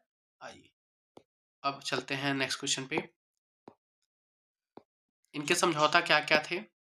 कि हिंसा के आरोपियों को छोड़कर सबको रिहा किया जाएगा, भारतीयों का नमक बनाने का अधिकार किया जाएगा, कांग्रेस दूसरे कुल में भाग लेगी, कांग्रेस ब्रिटिश सामान का बहिष्कार नहीं करेगी, सविनय अवज्ञा आंदोलन का स्थगित किया जाएगा। क्लियर है? ये इनके समझौते का भाग था। चलिए आइए अब चलते हैं 120 नंबर में, जो भारत छोड़ो आंदोलन, स्वतंत्रता एवं विभाजन से संबंधित प्रश्न है। इसमें क्वेश्चन नंबर है आपके 120 नंबर। क्या कहता है कि कौन सी घटना सबसे पहले हुई थी? तो कौन सी घटना सबसे पहले हुई थी? और सबसे पहले हुई थी क्रिप्स मिशन का आगमन हुआ था। तो आपको पता है क्रिप्स मिशन का आगमन मार्च 1942 में ही हुआ। उसके बाद क्रिप्स मिशन की असफलता के प्रस्तावों को अस्वीकार कर 8 अगस्त 1942 को भारत छोड़ो आंदोलन हुआ। मतलब पहले क्रिप्स मिशन आया और क्रिप्स मिशन आने के बाद जब इसका असफल हो गया तो उसके बाद भारत छोड़ो आंदोलन शुरू हुआ 8 अगस्त को। इस आंदोलन के में गांधी जी ने करो और मरो का नारा भी दिया था और गवर्नर जनरल के पद पर लॉर्ड बेबन का आगमन जो हुआ 1944 में हुआ था। ये जो हुआ था 1944 में हुआ था। क्लियर है?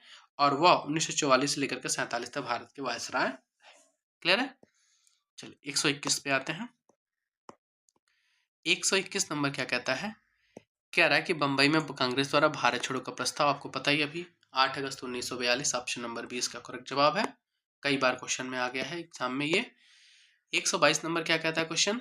कि भारत छोड़ो आंदोलन 1942 का मुख्य कारण क्या था? मुख्य कारण यही था कि क्रिप्स मिशन की जब असफल हो गया तो असफलता के बाद से भारत छोड़ो आंदोलन प्रस्ताव पारित किया गया था। क्लियर है? अब आइए नेक्स्ट क्वेश्चन। किस तिथि को क्लेमेंट एटली ने घोषणा की कि जून 1948 तक ब्रिटिश भारत को छोड़ देगा?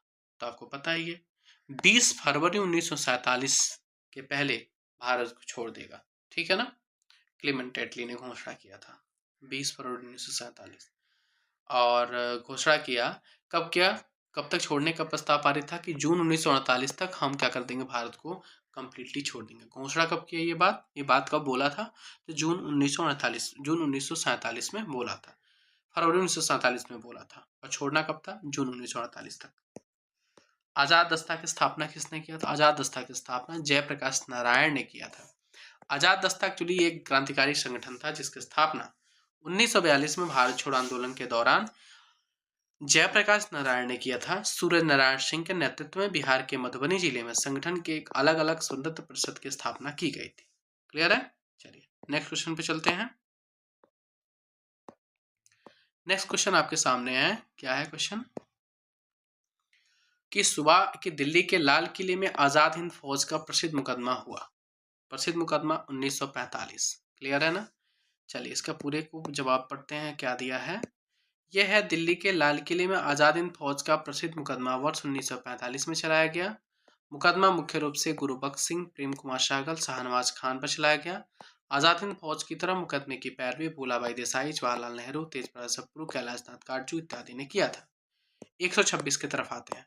126 कहता है कि 21 अक्टूबर 1943 को किस स्थान पर एससी बोस ने स्वतंत्र भारत की अंतरिम सरकार का गठन किया था। तो ये किया था सिंगापुर में। क्लियर है। क्वेश्चन नंबर ऑप्शन नंबर 20 का करेक्ट जवाब है 126। ठीक है ना। चलिए पढ़ लेते हैं।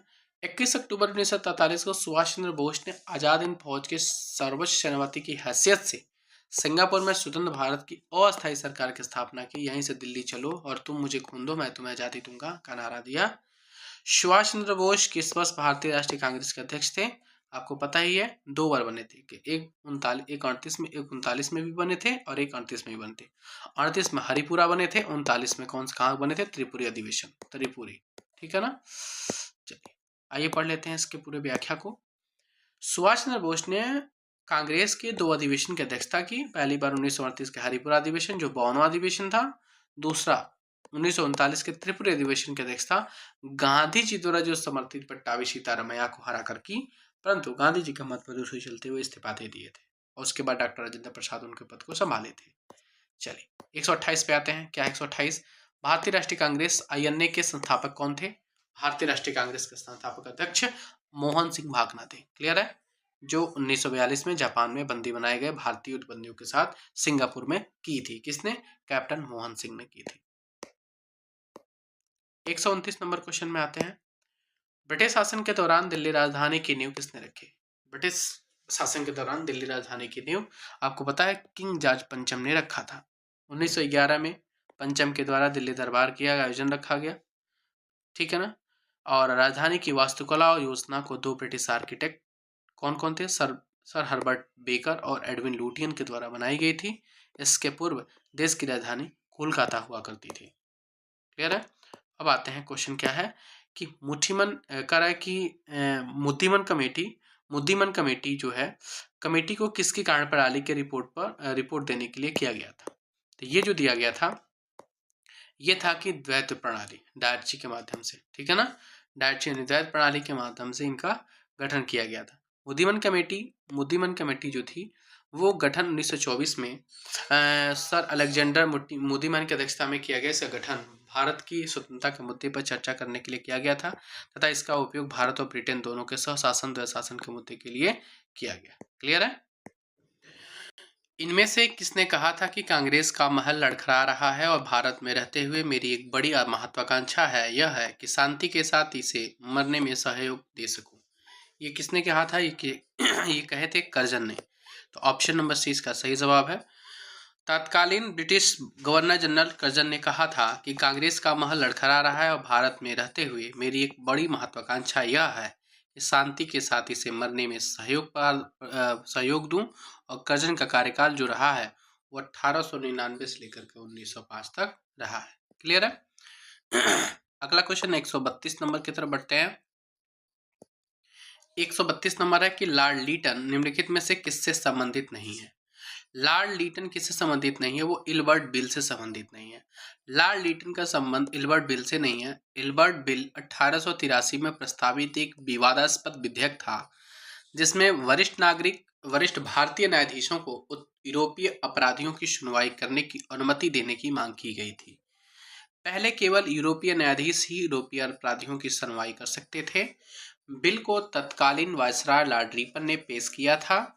लॉर्ड रिपन के समय में वर्ष 1878 में सर रिचर्ड स्ट्रैटजी की अध्यक्षता में अकाल आयोग का गठन किया गया था।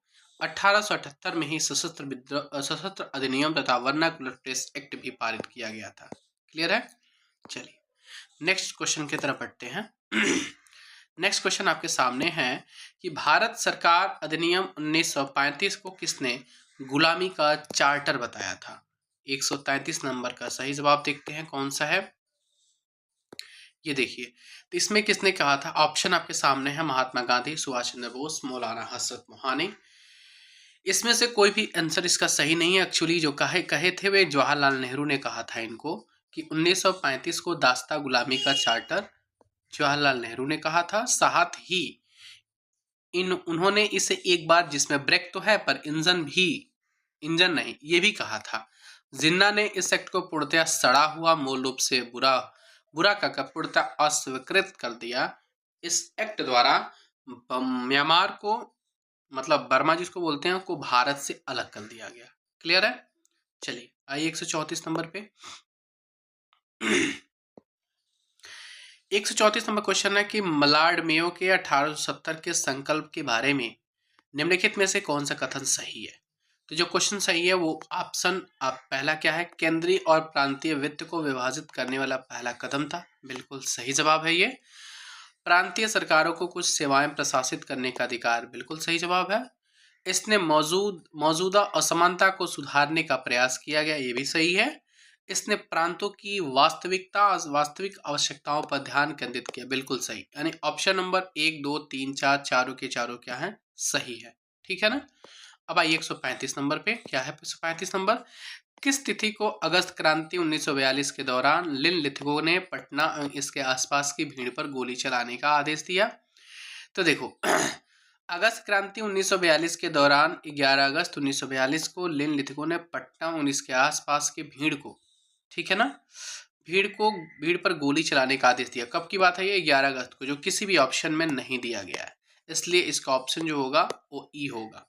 इस घटना में जो शहीद होने वाले सभी जो छात्र थे, इस घटना को पटना गोली हत्याकांड के नाम से भी जाना जाता है। क्लियर है? अब विविध में देखते हैं। विविध में भारत में वह महान एकता करता जिसने केवल दूसरों की सहिष्णु ही नहीं बनाया, अपितु उनको अपने मित्रों और साथियों में आपसी जिम्मेदारी के साथ भी स्वीकार कराया था। किसने कहा था? तो ये कहने वाले कौन थे? देखिए, ये कहने वाले जवाहरलाल नेहरू ने महात्मा गांधी को श्रद्धांजलि देते हुए वक्त कहा था कि भारत में वह महान एकता करता है जिसने केवल दूसरों की सहिष्णु ही नहीं बनाया, अपितु उनको अपने मित्रों और साथियों में आपसी जिम्मेदारी के साथ स्वीकार करवाया करता था। जबकि बाल गंगाधर तिलक और सुभाष चंद्र बोस की मृत्यु गांधी जी के पहले ही हो चुकी है, तब विकल्प कोई भी इसमें सही नहीं है। क्लियर है? आइए ऑप्शन नंबर एक, अगला क्वेश्चन आपके सामने 137 नंबर क्या है कि दक्षिण अफ्रीका में महात्मा गांधी किस स्थान से कार्यकर्ता की मार्च का नेतृत्व कर रहे थे? तो 1913 में दक्षिण अफ्रीका के कोर्ट ने ईसाई रीति रिवाज से नहीं हुई शादियों को अवैध करार दिया। तो महात्मा गांधी जी ने 6 नवंबर 1913 को एक दमनकारी कानून के खिलाफ द ग्रेट मार्च का नेतृत्व किया। यह मार्च नटाल और ट्रांसवाल के मध्य किया गया था। नटाल और ट्रांसवाल, जो कि किसी में भी ऑप्शन में नहीं है, तो इसका ऑप्शन नंबर ई है। कहाँ से किया था? मार्च नटाल और ट्रांसवाल के बीच में आता। इसमें लगभग 2000 से ज्यादा लोगों ने नटाल तक मार्च भी किया था और अंत में जाकर के सरकार को इसके आगे झुकना भी पड़ा। क्लियर है? क्वेश्चन नंबर 138 नंबर क्या है कि भारत के राष्ट्रीय पुस्तकालय ने अपनी यात्रा किसके उद्घाटन के साथ शुरू किया था? तो इसके कौन से जवाब है? 138 नंबर, 138 के जवाब है सी नंबर। सी नंबर क्या है कि मार्च 1836 में मार्च 1836 में कलकत्ता पब्लिक लाइब्रेरी से इसी के उद्घाटन के साथ राष्ट्रीय पुस्तकालय ने अपनी यात्रा शुरू की थी। चलिए इसके बारे में थोड़ा सा जान लेते हैं। भारत के राष्ट्रीय पुस्तकालय ने अपनी यात्रा 21 मार्च 1936 को कलकत्ता सार्वजनिक पुस्तकालय की स्थापना के साथ प्रारंभ की। कलकत्ता सार्वजनिक पुस्तकालय को बाद में इंपीरियल लाइब्रेरी के साथ मिला दिया गया। इसको इंपीरियल लाइब्रेरी 1903 में जनता के लिए खोल दिया गया। स्वतंत्रोपरांत 1948 में इंपीरियल लाइब्रेरी नाम में परिवर्तन किया गया। अधिनियम के द्वारा इंपीरियल पुस्तकालय के स्थान पर राष्ट्रीय पुस्तकालय अस्तित्व में आया। चलिए नेक्स्ट क्वेश्चन की तरफ बढ़ते हैं, 139 नंबर की तरफ। क्या है 139 नंबर? अंग्रेजों ने भारत पर लंबे समय तक राज्य कैसे किया था भाई? तो ये किए थे बांटो और राज करो नीति के कारण। ये ऑप्शन नंबर इसका सही जवाब है। क्लियर है। अब आइए नेक्स्ट में चलते हैं। नेक्स्ट क्या कहता है 140 नंबर किस वर्ष मोहम्मदन एंग्लो ओरिएंटल कॉलेज की स्थापना अलीगढ़ में किया गया? तो ये किया गया था 1877 में। कब किया गया था? 1877 में सर सैयद अहमद ने अलीगढ़ में मोहम्मदन एंग्लो ओरिएंटल कॉलेज की स्थापना की। उनका उद्देश्य ब्रिटिश शिक्षा प्रणाली के अनुरूप एक कॉलेज का निर्माण करना था, लेकिन इसके इस्लामी मूल्यों से समझौते किए बिना। क्लियर है। 141 नंबर। 141 कहता है महात्मा गांधी का राजनीतिक गुरु कौन था? तो राजनीतिक गुरु कौन थे? एमजी रनाडे थे। ठीक है। आइए, एमजी रनाडे इनके आध्यात्मिक गुरु थे और इनके राजनीतिक गुरु गोपाल कृष्ण गोखले थे। इसका गलत जवाब मैंने बता दिया था, माफी चाहते हैं। महात्मा गांधी के राजनीतिक जो गुरु थे ना, वो गोपाल कृष्ण गोखले थे, और इसके आध्यात्मिक गुरु जो थे वो आपके कौन थे? रानाडे जी थे। नेक्स्ट क्वेश्चन आपके हैं, मशहूर नारा इंकलाब जिंदाबाद किसने दिया? ये क्वेश्चन काफी विवादित रहा है, लेकिन जो ये दिए थे नारा वे हसरत मोहानी जी थे। क्लियर है। हसरत मोहानी। चलिए इसके बारे में एक्सप्लेनेशन पढ़ते हैं इसका। मशहूर नारा इंकलाब जिंदाबाद हसरत मोहानी ने दिया। मौलाना हसरत मोहानी ने वर्ष 1921 में इस नारे की शुरुआत की थी। वह एक प्रसिद्ध स्वतंत्रता सेनानी और उर्दू कवि भी थे। इंकलाब जिंदाबाद Hindustan Republic association, socialist association का आधिकारिक नारा था ये। और वर्ष 1929 में केंद्रीय असेंबली में बम फेंकते समय भगत सिंह और बीके दत्त द्वारा इंकलाब जिंदाबाद का नारा लगाया गया था। क्लियर है। चलिए अब आइए नेक्स्ट क्वेश्चन 143 में चलते हैं। इनमें से कौन अहरार आंदोलन से संबंधित थे? अब देखिएगा, अहरार आंदोलन से संबंधित कौन थे? तो ये थे हसन इमाम। कौन थे ये? हसन इमाम जी थे। क्लियर है। अब आइए चलते हैं। अहरार आंदोलन की स्थापना 1910 में की गई थी। इसका नेतृत्व मौलाना मोहम्मद अली, हकीम अजमल खां, हसन इमाम, मजहर उल हक ने किया था। अहरार आंदोलन के नेता लखनऊ समझौते 1916 के खिलाफ थे। क्लियर है। 144 नंबर में आते हैं। 1953 में राज्य पुनर्गठन आयोग का गठन किसकी अध्यक्षता में हुआ था? तो ये जो हुआ था ना, ये सर फजल अली के नेतृत्व में हुआ था। ऑप्शन नंबर 20 का करेक्ट जवाब है। चलिए इसके बारे में एक्सप्लेनेशन पढ़ते हैं। 144 का एक्सप्लेनेशन है कि राज्य पुनर्गठन आयोग की स्थापना फजल अली की अध्यक्षता में दिसंबर 1953 में किया गया। के.एम. पडिक्कर और एच.एन. कुंजरू राज्य पुनर्गठन आयोग के सदस्य थे। चलिए अगला क्वेश्चन आपके सामने है 145। किस विचारधारा का राष्ट्रीय आंदोलन से कोई संबंध नहीं है? तो इसमें जो है उपयुक्त जो तीनों विचारधाराएं हैं ना, गांधीवादी, उदारवादी, साम्यवादी, ये संबंध राष्ट्रीय आंदोलन से रहा है। ठीक है। तो इनमें से कोई भी ऑप्शन आपका जवाब नहीं, यानी सबके सम संबंध रहे हैं। जहां कांग्रेस की स्थापना के प्रारंभिक चरण में उदारवादी प्रमुखता से छाए रहे, वहीं बाद का काल गांधी युग से संबंधित किया जाता है। साम्यवादी विचारधारा से प्रभावित एम.एन. राय, भगत सिंह, गुलाम हुसैन, श्रीपाद अमृत डांगरे, उसके बाद क्या है, अहमद मुजफ्फर अहमद आदि ने राष्ट्रीय आंदोलन में अपनी महत्वपूर्ण भूमिका निभाई। इसके अतिरिक्त राष्ट्रीय आंदोलन के दौरान कानपुर षड्यंत्र का एवं पेशावर षड्यंत्र का संबंध साम्यवादी विचारधारा से ही रहा। क्लियर है। चलिए 146 पे चलते हैं। वह महिला स्वतंत्रता सेनानी कौन थी जो स्वतंत्रता आंदोलन की वयोवृद्ध महिला के रूप में विख्यात थी? तो वे थी औड़ा आसफ अली। औड़ा आसफ अली वह महिला स्वतंत्रता सेनानी थी जो स्वतंत्र आंदोलन की वयोवृद्ध महिला के रूप में विख्यात थी। 1942 में भारत छोड़ो आंदोलन के समय वो मुंबई के ग्वालियर टैंक में कांग्रेस का झंडा फहराया था।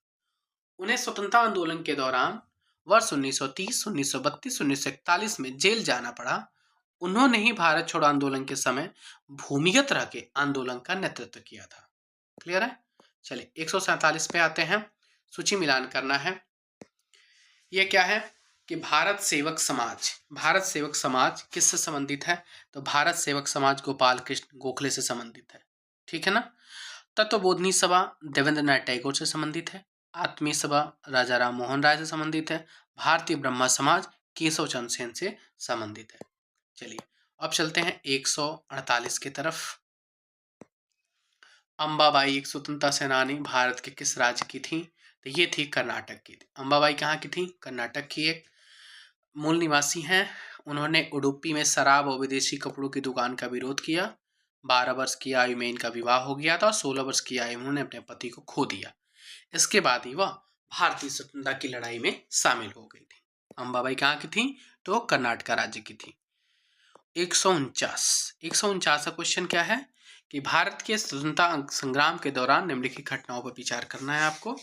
जैसे आपका सूरत विभाजन कब हुआ था? तो ये आपको पता है, सूरत विभाजन 1907 को हुआ था। मार्ले मिंटो सुधार कब हुआ था? तो मार्ले मिंटो सुधार 1909 को हुआ है। होम रूल आंदोलन कब हुआ है? तो ये हुआ 1916 में, ठीक है। और खेड़ा सत्याग्रह 1918 में। तो देख लीजिए, मिलान करिए।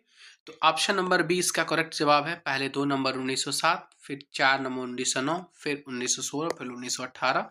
ये आपके हैं 2, 4, 1, 3 इसके करेक्ट जवाब हैं। क्लियर है? चलिए आसान क्वेश्चन था। 150 नंबर पे आते हैं। निम्नलिखित में से कौन सा यूनेस्को विश्व धरोहर में स्थल में नहीं है? तो जो इंडिया गेट है ना, इंडिया गेट को अभी तक यूनेस्को विश्व धरोहर स्थल में शामिल नहीं किया गया है, क्योंकि कुतुब मीनार, लाल किला को शामिल है इसमें, ठीक है ना। भारत के अभी तक एक कुल 43 स्थलों को शामिल किया गया है, ठीक है ना। और विश्व धरोहर स्थल में इनको शामिल किया गया, कितने कितने भारत के स्थल को है? 43। क्लियर है? और कुतुब मीनार को जो दिया गया ना, कुतुब मीनार को 1993 में और लाल किला को 2007 में यूनेस्को विश्व धरोहर स्थल में शामिल किया गया था। क्लियर है ना क्वेश्चन? अब आते हैं 151 नंबर में। डॉक्टर बी आर अम्बेडकर के विषय में निम्नलिखित में से कौन से कथन सत्य है? पहली बात क्या है? उन्होंने मूक नायक का प्रकाशन किया, बिल्कुल सही जवाब है। बहिष्कृत हितकारिणी सभा की स्थापना की, ये भी सही है। 1956 में इनका देहांत हुआ, ये भी सही है। इसका मतलब इसका जो जवाब होगा उपयुक्त में से एक से अधिक होगा। क्लियर है? 151 का करेक्ट जवाब डी नंबर जाता है। चलिए इनके बारे में थोड़ा सा पढ़ लेते हैं। डॉक्टर बी आर अम्बेडकर का जन्म 14 अप्रैल 1891 में महू जिले के मध्य प्रदेश में हुआ था और इनके पिता का नाम रामजी मालोजी सकपाल और माता का नाम भीमाबाई था। अम्बेडकर ने मूक नायक का प्रकाशन किया, बहिष्कृत हितकारिणी सभा की स्थापना की और इनका देहांत 1956 में नई दिल्ली में हुआ है। और उपयुक्त में से इसलिए आपका जो उत्तर बनता है वो डी बनता है इसका। 152 में आते हैं। 152 में क्या है? सूची मिलान करना है। नारी के नाम है और उसके संबंधित राजनीतिक दल और राजनेता हैं। क्लियर है? चलिए आइए यहां से मिला लेते हैं हम डायरेक्ट। गरीबी हटाओ का जो नारा है वो किससे संबंधित है? वो इंदिरा कांग्रेस के जो दल थी। लोकतंत्र बचाओ जनता दल से संबंधित है। जोतने वालों की भूमि वाम मोर्चा से संबंधित है। तेलुगुओं की स्वाभिमान की रक्षा एनटी रामा राव से संबंधित है। ठीक है ना। ये इनके नारे हैं और इनके राजनीतिक और राजनेता हैं, इनसे संबंधित ये नारा है। क्लियर है? आइए 153 नंबर पे चलते हैं। 153 नंबर क्वेश्चन क्या कहता है? 1938 में किसी अध्यक्षता में राष्ट्रीय योजना समिति की स्थापना की गई? तो ये किया गया था जवाहरलाल नेहरू के समय में। इसका एक्सप्लेनेशन क्या है? 1938 में जवाहरलाल नेहरू की अध्यक्षता में राष्ट्रीय योजना समिति की स्थापना की गई थी। राष्ट्रीय योजना समिति एनपीसी की स्थापना सुभाष चंद्र बोस की पहल पर की गई थी। इसके स्थापना से ही स्वतंत्रता के लिए राष्ट्रीय संघर्ष में वाम राजनीतिक के प्रभाव का समावेश होता है। ठीक है ना। तो यहीं पे आपका हमारे ख्याल से हिस्ट्री का तीनों पार्ट, एंशिएंट, मेडिवियल और मॉडर्न खत्म होता है। तो आप मेरे वीडियो को लाइक करें, सब्सक्राइब करें और चैनल को शेयर भी करें। Thank you so much.